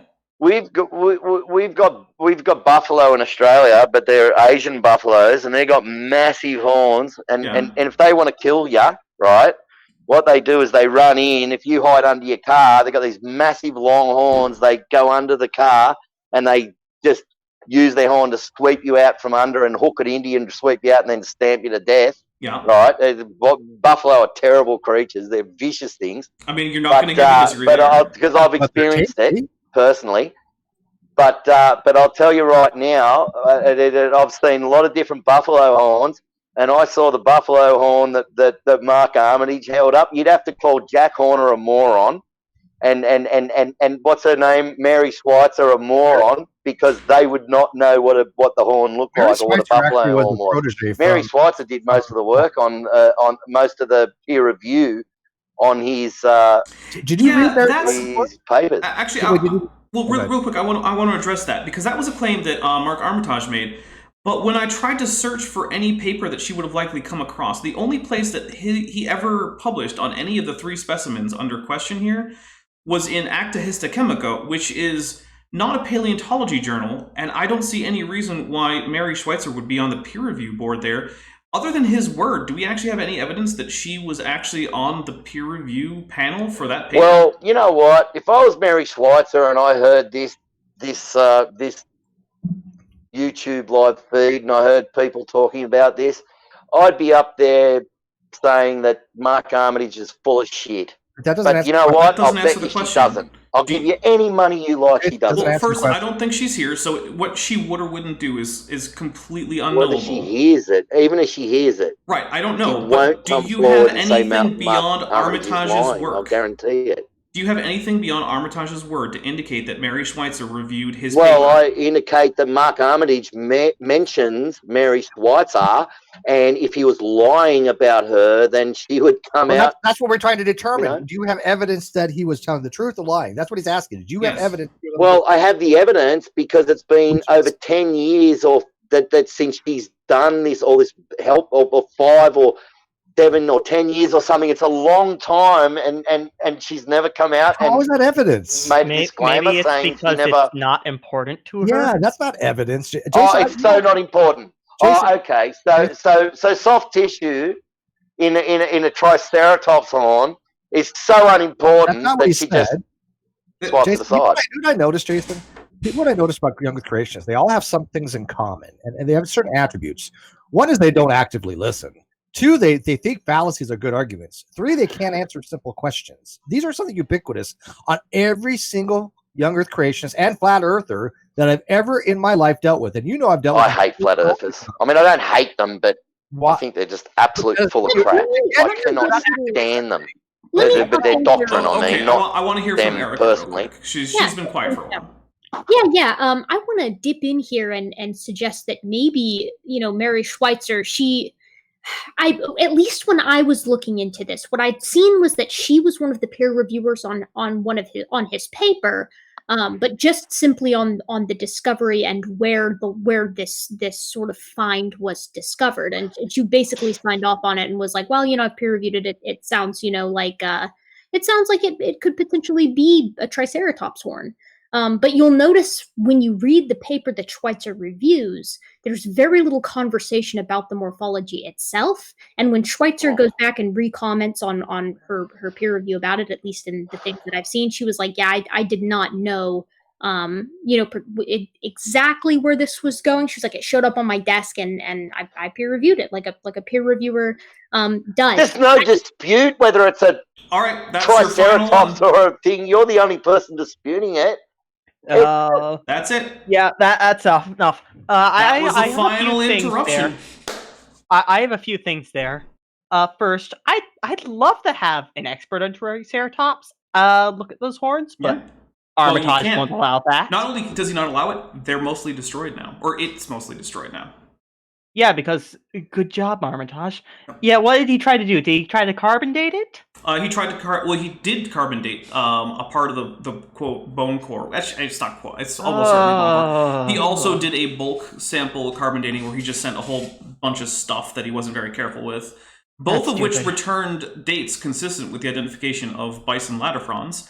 One other thing is, so I want to pull up the Asian buffalo of Australia. I want to see if I can't find a picture of that. Yeah, while you're doing that, Corporal Anon makes a great point, and that's what I was actually leading up to before Jason got mad. But he mentions that Mary herself told him that Mark did not know what he was doing, and that's something that I didn't know that the two of them had discussed. But you very much get that impression when you're reading about Mary commenting on Armitage's work. Mary has also said that she is very upset when Young Creationist uses her work to lie about her. Oh yeah, yes. Again, she reiterated that on my channel. Oh yeah, I've used that clip.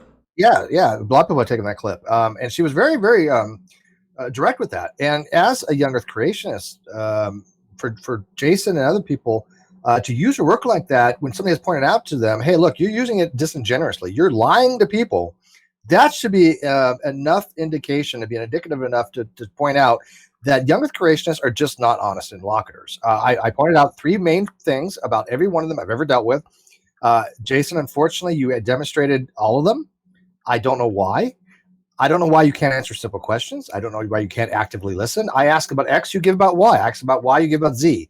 You constantly keep moving the goalpost and the topic of discussions, which is somebody who's dishonestly in a dialogue trying to avoid having to answer the questions being posed to them. And I see this frequently, and it's, it's not just young creationists, it's a lot of people across the board. I see theists do it, I see atheists do it.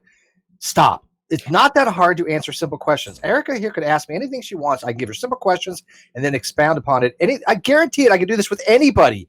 Challenge me.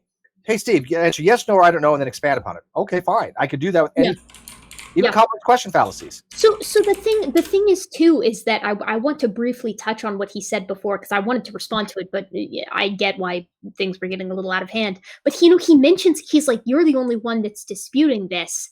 I'm the only one that's disputing it, that's giving it the time of day. Basically, like because everyone else who's looked at this is like, well, we don't know where.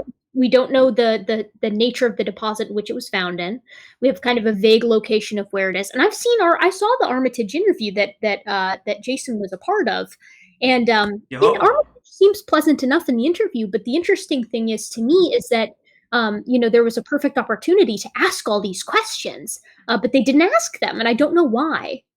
All right, I want to show a few things on screen here. Unfortunately, screen sharing is a little bit complicated due to the way I'm doing this. So for the panel members, you're going to have to look at the stream. So this is the kind of bison that runs feral in Australia. It is a feral population of Asian water buffalo, not to be confused with the African water buffalo. They are quite large and quite dangerous, but the next thing I'm going to show you is a reconstruction to scale with an approximately 1.8 meter tall human of bison latifrons, the species which, by the way, the holotype specimen of Triceratops horridus was confused for. So professionals, how tall is what? Well, how many meters was it?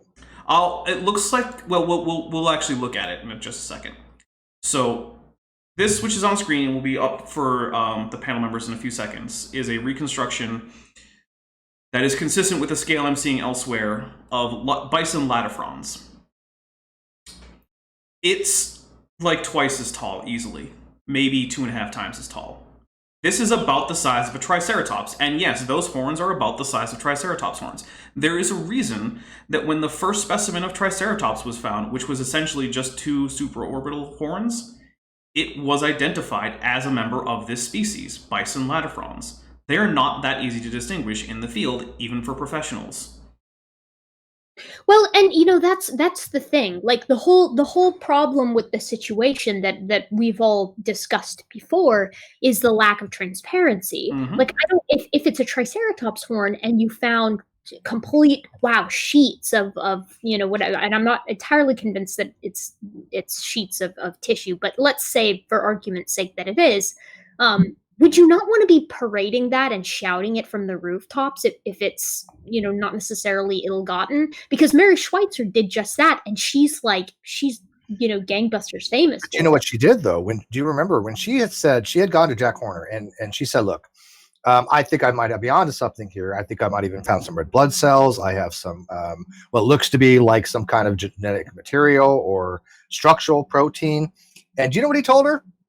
Run with it. He said, look, do it for your PhD thesis. I'll support you on it, but you need to demonstrate it. You need to show us that your thing is right. Yeah. And you know what she did? She wrote 2 papers on it.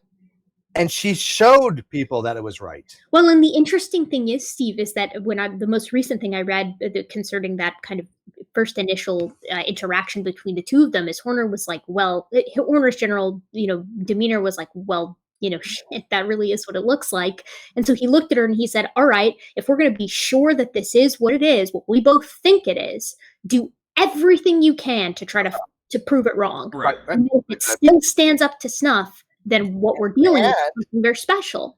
And you're exactly right. And what's the greatest part was she still won't overplay her hand. She has still to this day, that to my knowledge, has not said that she has found red blood cells. Yeah, she won't.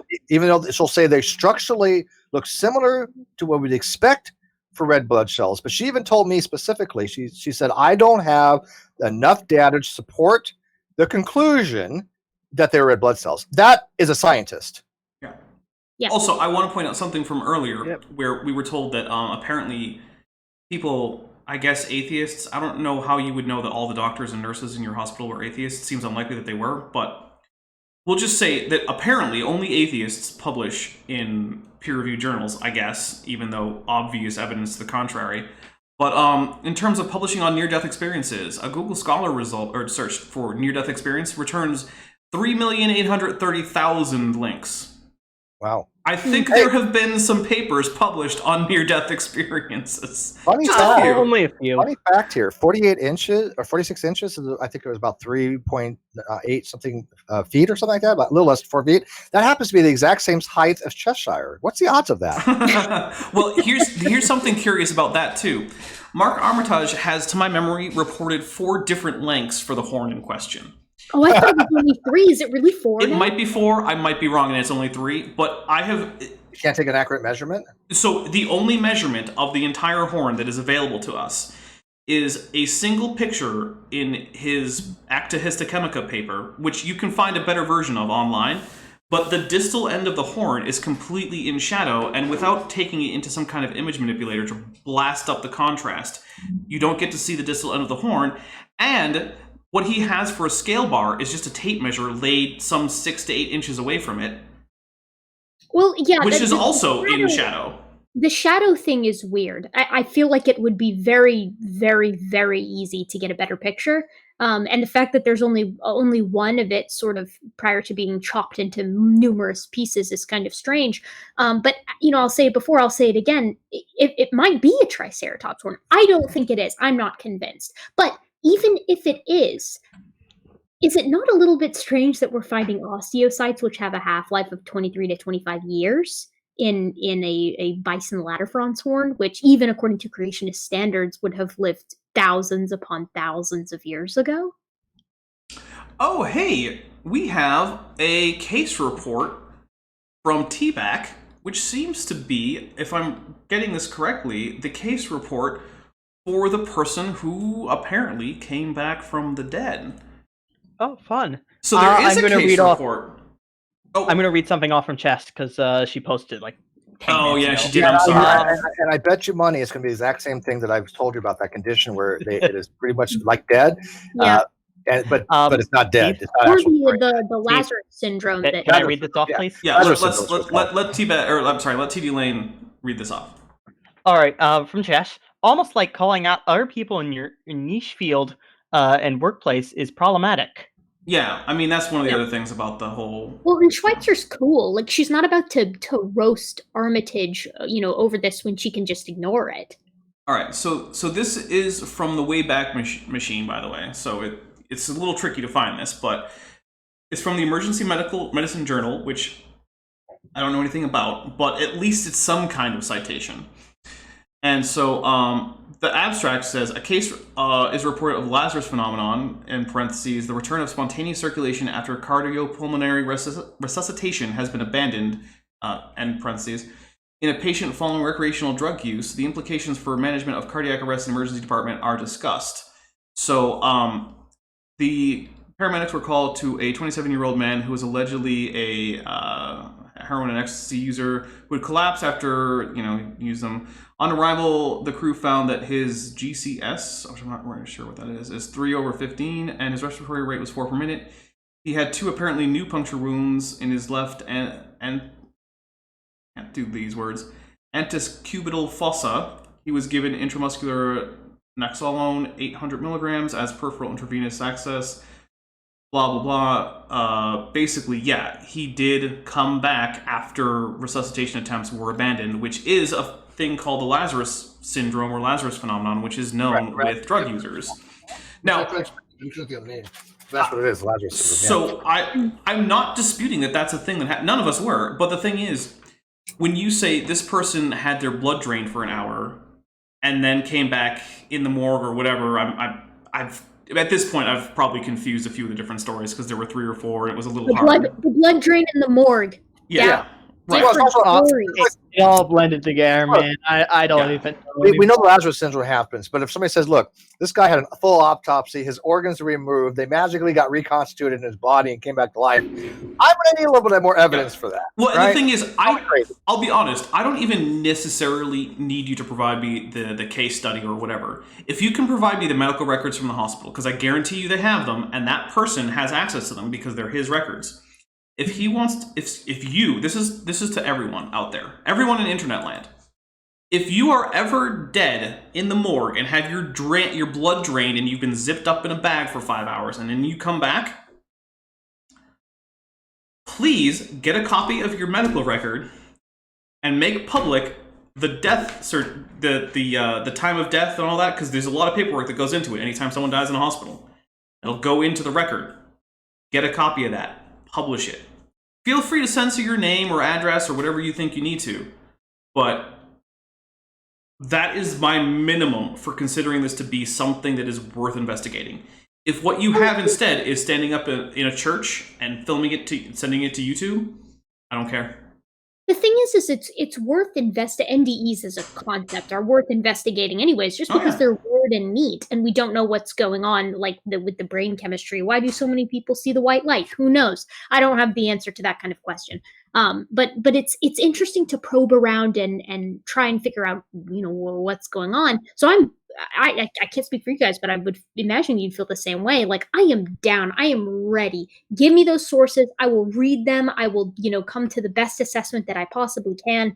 But when the sources are limited or non-existent, and I'm just listening to like a guy tell a story, I have quite a bit of trouble with that. Yeah, and I don't mind these types of stories. I got my own weird stories of supernatural stuff. And when I relate them, I'm saying this is my personal anecdotal evidence. My experience. I don't care if you believe it or not. Listen, it makes no difference to me. I'm not telling you, though, I can demonstrate it.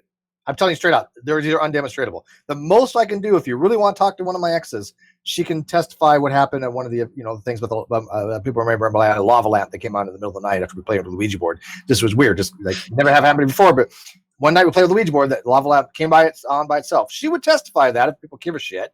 But other than that, it's usually just stories, right? I mean, I don't expect people to automatically think that it's some kind of ghost like that. What people usually do is this. They say, hey, look, I have a good rapport with Steve. He's been, I don't have incredulity with him. If he tells me something, he has a track record of being truthful. This experience probably did happen to him. Let's see what it could have been, right? Which I approach most of my dialogues with that. Even if I don't know somebody, if somebody's just kind of neutral, but they tell me a story, okay, let's see what it could have been. But if they come across with a story that is so incredulous and they don't provide any evidence for it, at that point, I'm like, I don't know you well enough to even say that you're just not flat out lying at that point, right? Well, and the thing is that weird things happen. Like, I was on with Erika on Chess's channel, along with Unholy Roast. Was it yesterday? Was that how recent it was? Oh God, I think it was. I think time is slipping. Yeah, it was yesterday. I don't know. All held together. I pointed out that, one, I am not someone who believes that aliens have visited Earth or are abducting people or flying spaceships around. However, I'm someone who's seen a UFO. We all see UFOs. I mean there was something that almost certainly wasn't a plane, and it doesn't seem to fit very well with any other phenomena I'm aware of, but that is a good reason for me to say it was some kind of crazy thing. Listen, let me for a moment step into the woo territory, which I try to stay very far away from, because my hypothesis is like a great many other people with the UFOs and things like that. I think governments just test weird new technology. Oh, that's a confirmed thing that has happened. Right, and I think that even the weirder ones are just like weird prototypical stuff. It's like, where else are you going to test it? The sky is huge. Someone's going to see it. Yeah. It's like... I mean, I remember not that long ago, probably maybe 7 or 8 months ago, I was driving to Phoenix from Albuquerque, but not really, just from nearby Albuquerque, but whatever, it doesn't matter. And yeah, I got buzzed by 2 different fighter jets for some reason. Weird stuff happens, In fact, I happen to know they were supersonic fighter jets, Because I'm familiar with the sound of a sonic boom, having worked on an aircraft carrier that had airplanes perfectly capable of going supersonic. A drone just went over my house one day.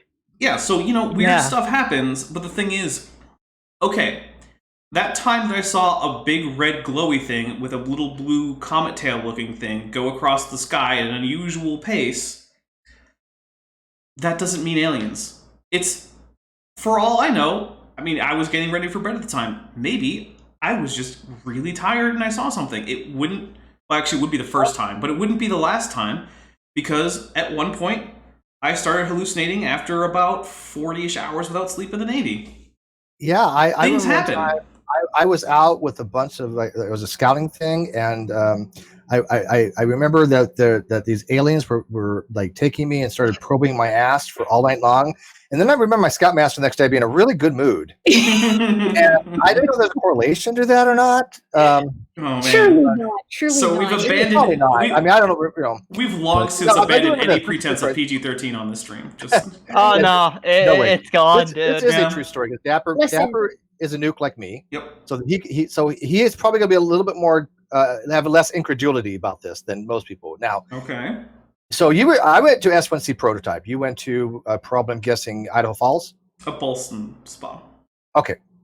So in Prototype, you're working 12-hour shifts, and it's hell. Be honest, it's hell. 8 hours you're basically doing on-the-job training, and then 4 hours you're doing studying in the library every freaking day for eternity, what it seems. Basically, yeah. Yeah, and so I was so tired one day when I was looking at a tech manual. We had a tech library, and these were all the tech manuals for everything in that particular reactor. You wanted to know the set point of a valve, boom, boom. It was all the blueprints, everything about this nuclear reactor you could ever possibly want to know, and you had to memorize every freaking thing about it. Legit everything about it. So I was studying one day, and all of a sudden, I saw a fireball meteorite come out of this tech manual and hit me in the face. No, I buy it. And I jolted up, realized it was not the case, but everybody around me is like, what's going on? It scared the shit out of me because I literally saw a fireball come out of this tech manual. Yeah. People don't have to believe me, right? Again, it was hallucination, but that story did happen. And Dapper, who was a nuke, knows how sleep deprived you get. Yeah. No, I buy it. Look, yeah. I was.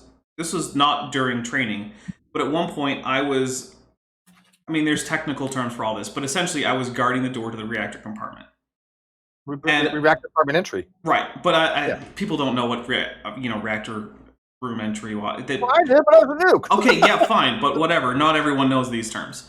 They should. So no, Steve, they shouldn't, because not everyone can be a nuke. Whatever. Anyway, so I'm standing there, I'm guarding this door, and I probably haven't slept in about 40-ish hours. And I look over at the ladder going down to the bilge, because the reactor room door is on the bottom deck of the engine compartment, or engine room, and below that is the bilge, which I don't want to get into bilges, whatever. Where all the shit goes. It's not supposed to be where the shit goes, Steve. Yeah. That doesn't mean it doesn't happen, but it's not. Technically, that's not allowed. Yeah, that doesn't mean there weren't any convenient funnels leading to the bilge that may or may not have been used for various purposes. Just saying. Various. Everybody's peed in the bilge. I'll be honest, I have. I've definitely peed in the bilge. You gotta do what you gotta do sometimes. But anyway, I had probably been up somewhere around 35 to 40 hours. So I look over at the ladder going down to the bilge, and there's a 2-foot-long centipede crawling up it. Mm-hmm. And then I look over at the condenser, over to where people take samples to check the chemistry on the condenser, and a bat flies out from behind it. And then I look down at the deck, and for some reason there's like 9mm shell casings. And then I said to myself, you know what? All of this seems really unlikely. Maybe I shouldn't continue this watch. And so for the one and only time in my entire military career, I called up and I said, look, I'm no longer fit to stand this watch. I'm going to secure it because it was a watch that you could secure. You could lock up the reactor compartment and walk away. And if you need someone else to stand this, you're going to have to find someone else to come and relieve me from this watch because I am out. I had a very similar thing happen. We were standing port and starboard watches. We were in general quarters because we were in the Straits of Hormuz, which was the Silk Road envelope. We had Iraqi fighters flying around and Iraqi missiles pointing in our direction. And so we were at watch. So you have your normal 5-hour watch, which is you're gonna be on turbine watch or steam generator watch or whatever the hell your watch is. And then you have your normal daily routine, and then you have your port and starboard general quarters watch. So basically, I was up for like 48 hours straight, and you can't stay and watch at that time. This is a legal naval reg, and my chief wanted me to stay and watch, and I told him I am not capable of standing this next watch. I've been up for over 48 hours straight. It was a messenger watch, a reboiler watch, and I fell asleep. Right, I've never fallen asleep on watch, but I fell asleep on this one. I don't remember who found me. I was a lieutenant or something, but I was written up, and I got sent to the XO for XOI, and it got dismissed. Absolutely, everything got dismissed because I had told my chief I'm not able to stand this watch. I've been up too long, and he forced me to have that watch anyways. Therefore, I didn't have any culpability, and it was completely dismissed. So that's why I still got my good conduct. God. It didn't even go to court. It didn't go to captain pass. It just went to XOI. But they was like, yeah, he told the chief, look, you cannot force somebody to stand watch when they've been up well over 2 days. That's against Navy regulations. Well, people cannot do staying up for very long before weird shit starts happening. Well, the interesting thing was that same day that I had mentioned, right? So I was on the first, if I remember this correctly, I was on the first duty section that took duty when we pulled into port, and I had been on watch in one of the night watches earlier. I think it might have been the balls watch, which is called that because you start at 00. Well, technically it's supposed to start at 0000, but it always starts at 23:30. Well, whatever. It's the watch where you're on watch at 0000 or midnight. And I was the 24-hour reactor entry watch, right? Which again, you can secure that watch, so you can just lock it up, walk away with the key. You can say that you secured the watch in your logs, take the logs with you, and then you can go do other things during the day, including catch a few hours of sleep if you need it. And then you're only supposed to be there if they need you to be there. But I was informed that people would be coming into the reactor, but we weren't sure when, so they were just going to station me. And I said, I am not going to be able to physically do that. And I also pointed to the regulation that said I wasn't allowed to do it. Right. And they said, we're just going to have you do it anyway. And I said, there is a very high chance that I will tell you I am no longer able to continue this watch, and I will secure the reactor compartment and leave. And they said, no, you can't do that. I'm like, I absolutely can. Because I'm the one on watch. I'm the one in control of the reactor. And if I tell you can't fucking go in, you can't. You can relieve me. It's funny because the reactor compartment entry and reactor compartment control point, where if there's a spill and you're controlling who has access going in and out of that for the spill, you are God. Yeah. An admiral cannot go in there without your permission. Exactly. I mean, literally, an admiral cannot go into that area if you tell them no. You are God. It's one of the very few instances in the military where you have absolute dominion. And by the way, Dapper, do you know that our ship and this classified supposedly happened on MK1 USS Truxton, CGN-35. Supposedly, that we were going to go underway. We went critical with number 2 reactor with the compartment door open. What? Yep. Well, that's a bad idea. You think? I don't know very much about the terminology, but it does not sound. You go critical with the reactor compartment door open. Let's put it this way: jobs are lost. Yeah, people are going to be. Yeah, that's no good. Potential thing go boom. People got fired for that almost. Oh my goodness. Heads were rolled, and luckily I was in charge of M1, so I just said, "Wasn't me." You stupid. Yeah. So actually, this was during the Obama administration that this happened to me. And if Obama had come down in his suit and tie or whatever, and he said, "Oh, hey, I'm going to go take a look at the reactor," I'd have just said no. Sorry. I mean, I would have been polite about it. I would have said, "I'm sorry, sir, but I cannot allow you to just." And you're doing related all controls, and you're the RCA or RP or the reactor compartment. Reactor compartment point entry or a spill, which are the reactor control point operator. Okay. You cannot. Nobody can override that. Not even the captain of the ship. He can't say, "Hey, look, I'm the captain. I'm going in." You say, "Nope." You nope. Because you're responsible for everything that goes in and out of there. You have to log it. Yeah. If it brings in a wrench, that wrench has to come out. And the only other time that you have that much dominion, I don't know if you ever did this, Dapper. I only had to do it once. When you open up the turbine reduction gears. I never actually did that. Yeah, we only had to do it once. It is rare, but those are rented. Are they? Yeah, I ours didn't was know rented. that. Yeah, and from what I understand, I remember they were rented, but everything that goes into that area where you're dealing with the reduction gear must be meticulously logged. Oh, Could yeah. you imagine what would happen if you leave something in there? It would essentially so the reduction gears for people who don't know. So when you're going to drive a ship, right? The rotation rate on the actual main shaft of the engine, the thing that's actually turning the propeller, it can't be terribly high. Otherwise, you're going to get cavitation, which is basically where you lower the pressure locally in the water so low that the water in that area actually flashes to steam very quickly, and then the bubble collapses. But it bubbles. Yeah. So it's extremely destructive. It's extremely loud, by the way, in case you're trying to be stealthy. But in order to get an efficient use out of your engines, you have to get the steam going through turbines at a pretty high speed. You really want those turbines spinning really fast. So what you do is you just use mechanical gears to step down the RPM. It's just like in a clock or something, right? And think of the torque that it gives, though, too. Because if you have the shaft spinning super fast, the torque would be ridiculous. Exactly. So the thing is, any little tiny thing in the reduction gears, even improper oil flow, can be catastrophically damaging. Yep. So if anything is left in there, a single little bolt or of iron filing can cause serious problems.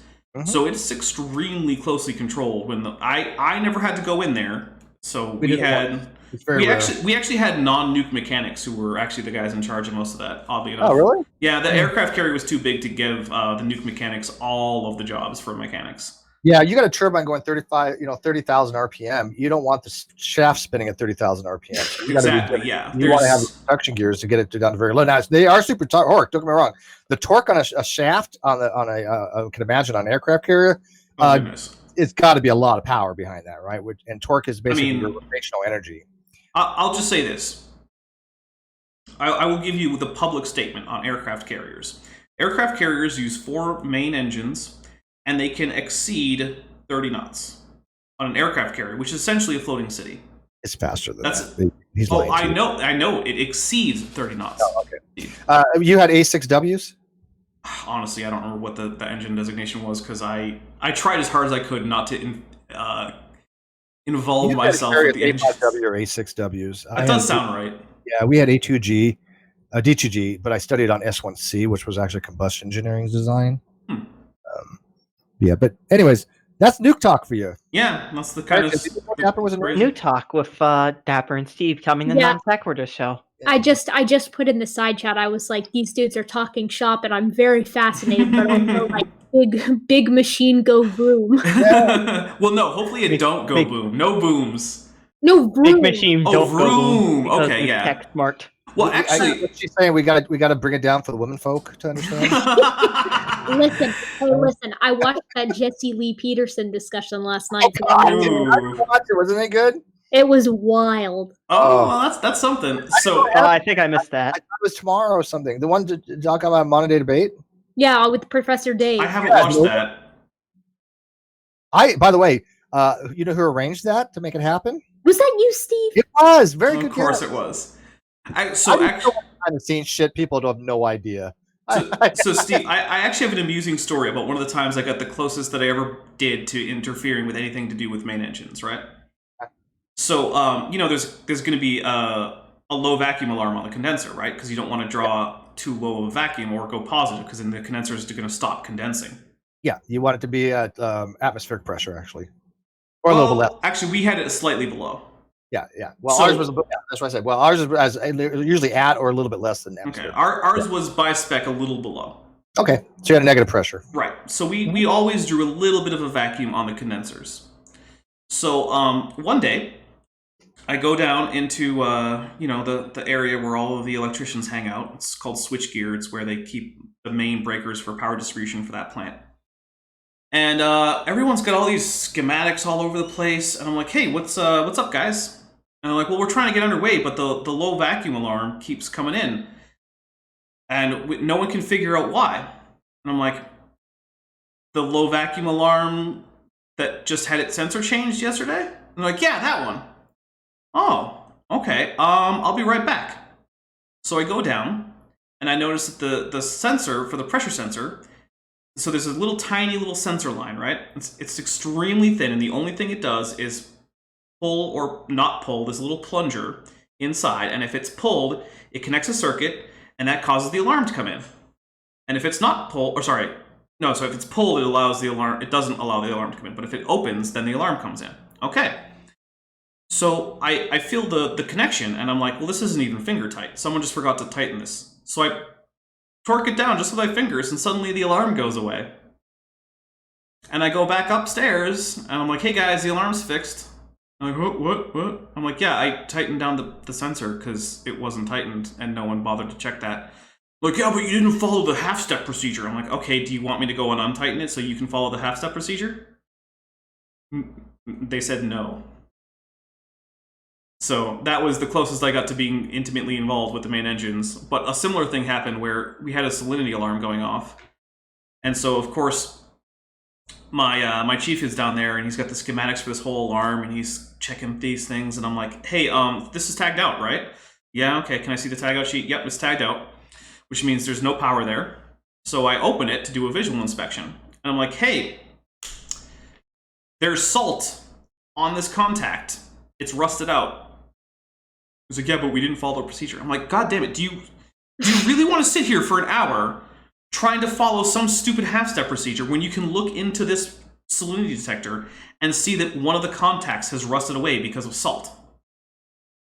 Why don't we just replace the contact? And that's what we did.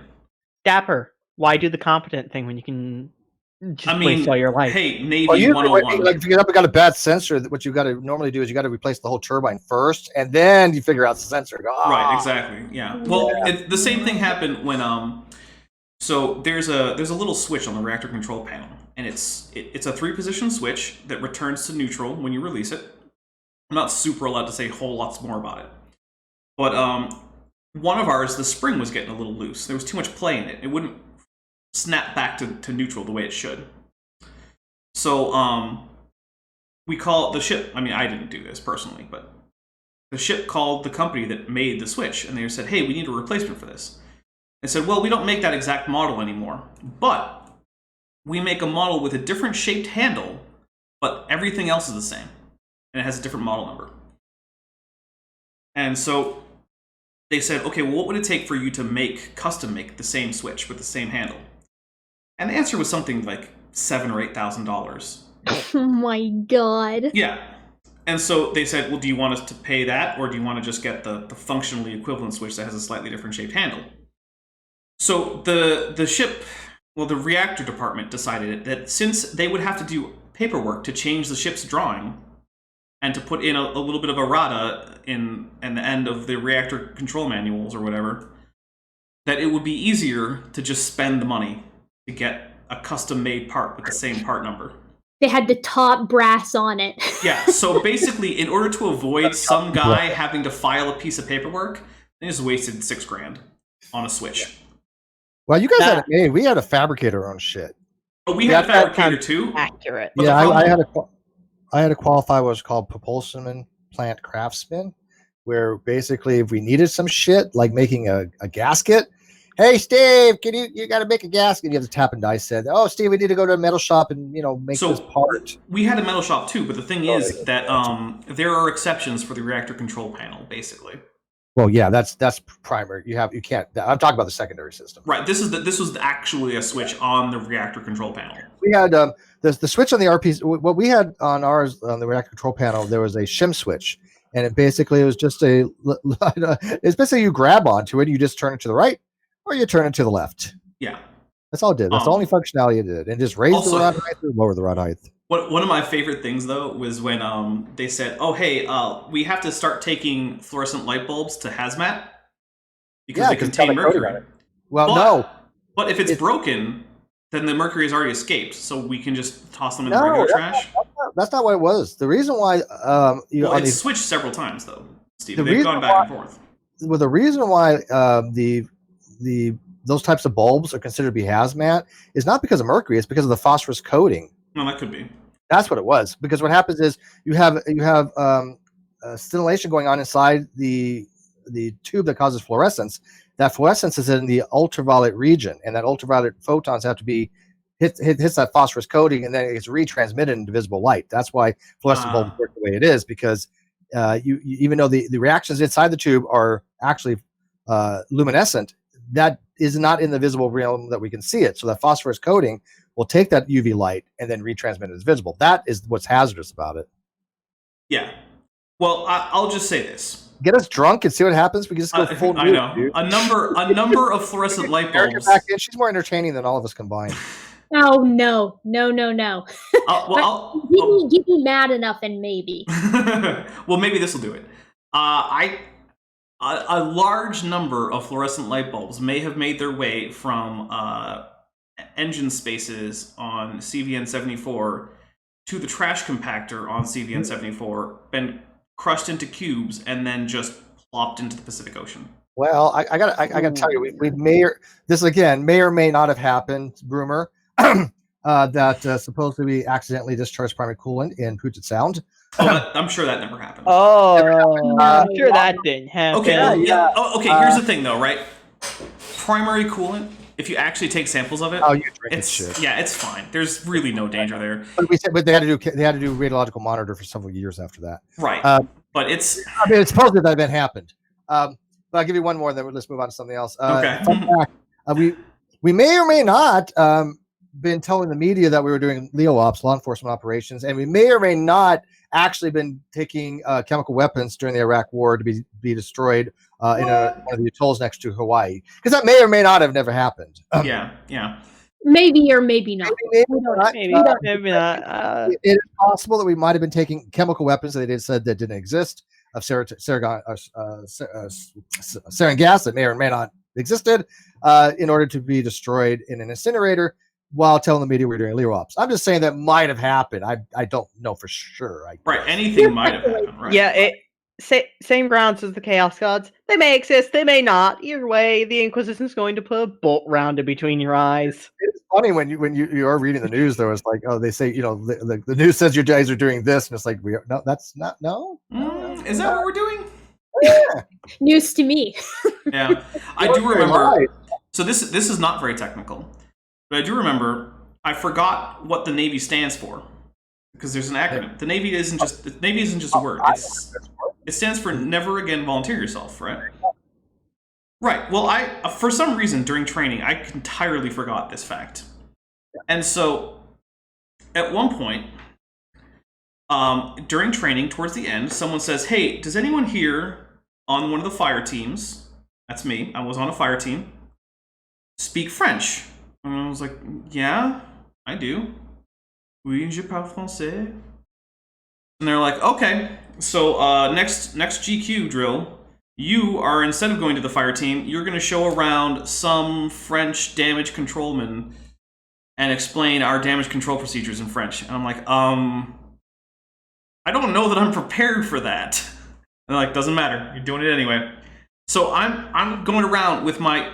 Granted, I got an award in high school for how well I spoke French, but still, it was high school French, right? So I'm going around with my high school French and trying to explain terms like varinozzle for a fire hose. And I'm just like, I have no fucking clue what I'm doing right now. And like, I can get out words like smoke and fire and corpses. And like, I'm trying desperately to explain these things to this guy whose English is not very good. And my French is not very good. And he's from the Charles de Gaulle, which is a French aircraft carrier that we were doing joint operations with. It was basically just training the exercises. But like, I'm desperately trying to explain firefighting procedures on our ship to this dude in French while he asks me questions in broken English/French. And I'm just like, this is the stupidest thing that I've done in a long time. I have no idea why I'm doing this. The language barrier can be kind of fun, though. It was like about a month and a half ago. I'm still in the UK, and my buddy, this was like right when when the strange virus was on the rise, and so I took a trip to Paris with one of my buddies and with Luke, And we ended up in Strasbourg, which is just a little teeny town almost on the border between France and Germany. And we were all hanging out, myself and her family. And she, when we walked in, she was like, "Listen," she was like, "you need to know." She's like, these my folks don't, their English isn't totally fluent." And I was like, "Oh, okay." And what she meant by that was that her father spoke perfect English and her stepmother didn't speak a lick of it. And so I was like, "Oh, okay." So I would like speak through the father. Dude, their house was so sick. They had like he's a really big like comic books fan, like really big comic. So he had like all the merch all over the place, and I was like, "Damn, like France is kind of cool, dude." Like, nice. That's awesome. Guys, I gotta get out of here. It's getting late. It's what is it, like 2 a.m. for you, Erica? It is, but I can't. Oh my goodness. It's 11. Yeah, it's only Pacific 11 here. Best time. Yeah, so I'm technically Mountain Standard, but whatever. It's the same thing as Pacific right now. Well, Yeah, thank you, Erica. I had a lot of fun. Listen, how surreal was that experience? It was the that was craziest surreal. thing that I've ever. That was surreal. I have no idea what just happened. I've actually been holding on to a point about Armitage for a while right now. Which is that because he had no location data whatsoever for that Triceratops horn, it is completely and utterly valueless in paleontology. Yeah. Completely. Yeah. I have better notes on my location data for the shells I have. Yeah. When he posted that thing in the side chat, I was like, "Wait, what?" And then when we started getting into that conversation, I was like, "Wow, this is an absolute trip." Yeah, this definitely went in ways that I did not expect it to. I will say that. That's very true. What an experience. Yeah, what a treasure trove. All right, well, good night, everyone. I've had fun. Thank you for streaming. Anyone got anything you want to plug? No, I literally want to plug my bed. Okay. I'm going to try and get a video out in May, so there's that. You've been saying that for a while. I know, but I've actually almost got a script done now. Okay. For real good time. Steve, you got anything to plug? I know you have stuff to plug. Let's see here. What do I got? I got Drunken Peasants on the 2nd. Okay. That's gonna be fun. I got a debate on Modern Day Debate on the 4th with Snake is Right again. Another one, huh? Part 2. Yeah. Well, hey, look. He had nothing to argue, and so I figured it was a teaching moment. I was going to use the time the best of my ability until he interrupted and wanted to talk about something because he had nothing to talk about. So people were like, "Well, Steve dominated that conversation." Well, because he had nothing to talk about, he didn't even know the arguments. So I will be going on again to speak really slow and give him as much time as he needs to demonstrate that I am not correct. Okay. So fair enough. All right. Well, what I have is, and I'm gonna have Erika back on. So she doesn't know it yet, though. Oh, nice. So let's see. Saturday is going to be an after show for Eric Viertaler's debate with Kent Hovind on Thursday. Oh, I want to be there for that so bad. Yeah, well, you can come on. It's an after show. It's a party, right? Yeah, I might. Yeah, so I let's have see. Potentially extenuating circumstances. Oh, well, we'll see what happens. Let's see. I believe, Erica, we are trying to schedule a call for tomorrow to talk about a video that we're going to work on. We are excited about this video. So that's Erica and I are gonna have a little meeting. Let's see. Thursday. Ready? What's up? Got me? You doing stuff with other people? Yeah. You're not the only person on this channel, Steve. Okay, I get it. Polyvideory. Okay. Hey, you know what? Bent Hovind is by far my most frequent co-host. I'm going to go with, and Erica, I think, has taken the number 2 slot. Yeah, I think I have to have Erica more often. We're going to have to like share her and use her. Listen. I don't share. One of these days, you'll be like hitting me with a stick to keep me off your channel. I'll be like, let me walk. But I think actually Chesh is number 3 now. Yeah, that's probably correct. Yeah, relegated to 3rd. Yeah, wow. He might be 3rd. Yeah, Chesh is technically my number 1, obviously. Yeah. Who would be my number 2? She's schizophrenic, so I guess she's 1 and 2. Oh, T-Bag, just go pee. We're talking about nonsense right now. Just go. Yeah. Sorry, go ahead. Steve, if I ever need to talk about anything philosophy, although I can't imagine that, I'll be sure to invite you on. I appreciate it. Yeah. Obviously, if I want to geek out about dinosaurs, I'm going to invite Dapper and RJ. Yeah. And if I ever want to talk about primates, I know who to call. Oh, and Right? by That's the way, right here. absolutely. By the way, Chesh has reminded me to let you know, Steve, that both myself and Erika are coming onto her channel without you. And on a separate occasion, Bent Hovind, no relation, is going to be coming on her channel without you. Oh, sweet. Wait, Yeah. when is the going on? Bent is going to go on. So this is another thing. Thursday, before my my premiere, I think sometime around like 4 p.m. Eastern, but don't quote me on that. We're still making sure we get that right. Erika and I and Chesh and Unholy Roast are going to continue the 100 questions for atheists. Oh, that's where you got Nonsense. part 2 and 3. Yeah. Right. Oh, God. Yeah, so we're going to God. continue that on Thursday. That's the plan right now. But after part 3, Chesh is going to move on to the 100 questions for Globe Earthers on the same channel. And so it looks like right now the panel is going to be Cheshire Vic, Craig from FTFE, Bent Hovind, and someone else. Oh, and then Vandalia1998 for $2 said, Erika clones for everyone's channels. Yes, we need to clone Erika. We need to use her, and you know. Just, we need to start doing the multiplicity plot, except with Erika instead of. I'll get Fabius Bile. Yes, get him on that. Erika, when you get 20,000 subs, you better start promoting us. Exactly. Oh God! If that happens, oh God, what would I do?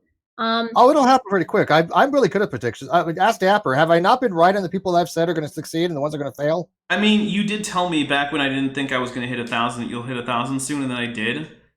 I got this down. I've been doing this a very long time. Yeah.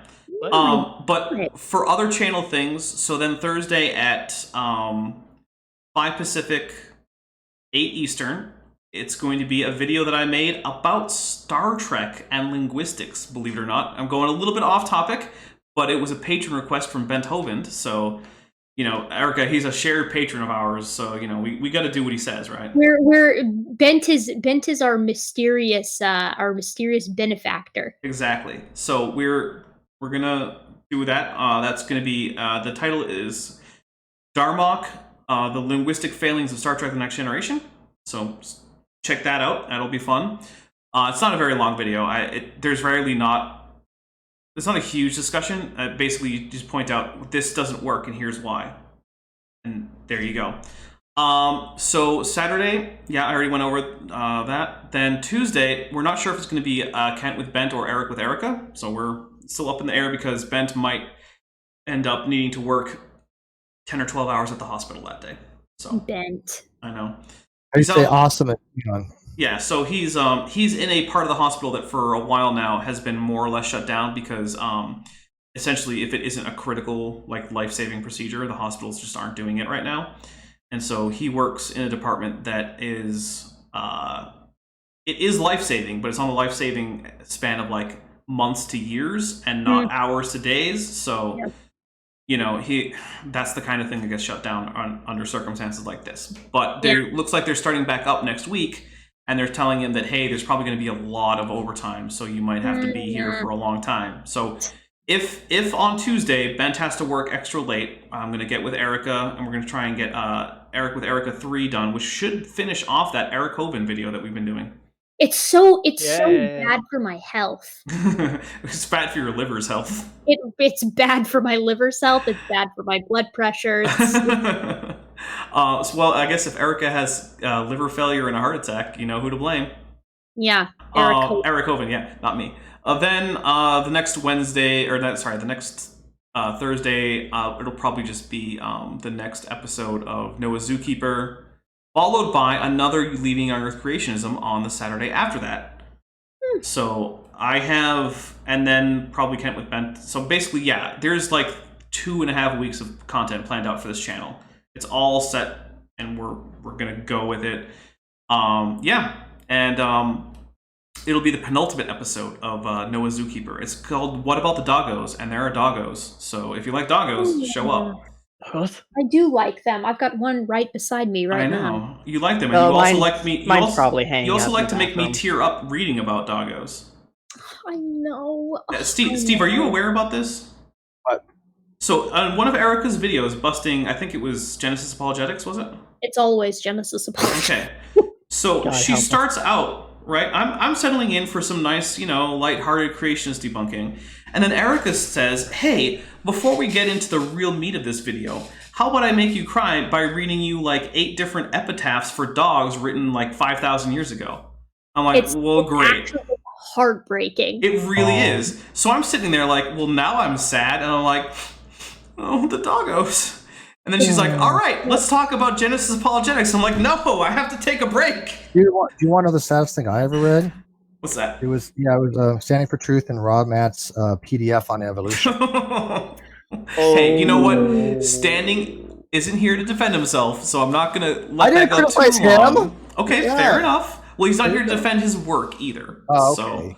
So Standing, I did say it was wrong. Please come on sometime, because I've invited you to 2. I've invited you to 2 after shows, and I'm starting to feel. Yeah, I invited him to my channel like 5 times, and he always finds an excuse. I'm going to be doing this with the family. I'm going to be doing. And look, I'm not judging him. I'm not saying that he's trying to get out of it. Family is more important, but every time I've invited him, a lot with his folks. I know, I get it. I'm not saying that.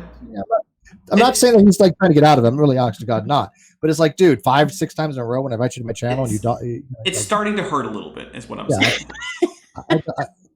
I'm starting to feel like I miss you, Standing for Truth. Like every this once in a relationship while, can't be one way. Exactly. Every once in a while, I look up into the corner of my room because I can't really go outside right now, and I think, gee, I remember the last time I talked to Standing for Truth. I wish he'd come on one of my shows that I invite him to. Yeah, you've got to coerce him on. You've got to, like you coerce G-Man. That's what we do on the Dapper Dinosaur. Yeah, we coerce people. All right. Well, thank you very much for everyone who showed up. I appreciate it. But yeah, we're gonna get out of here, and I'll see you all on Thursday, twice maybe. All right. Bye, guys. Bye. Shalom.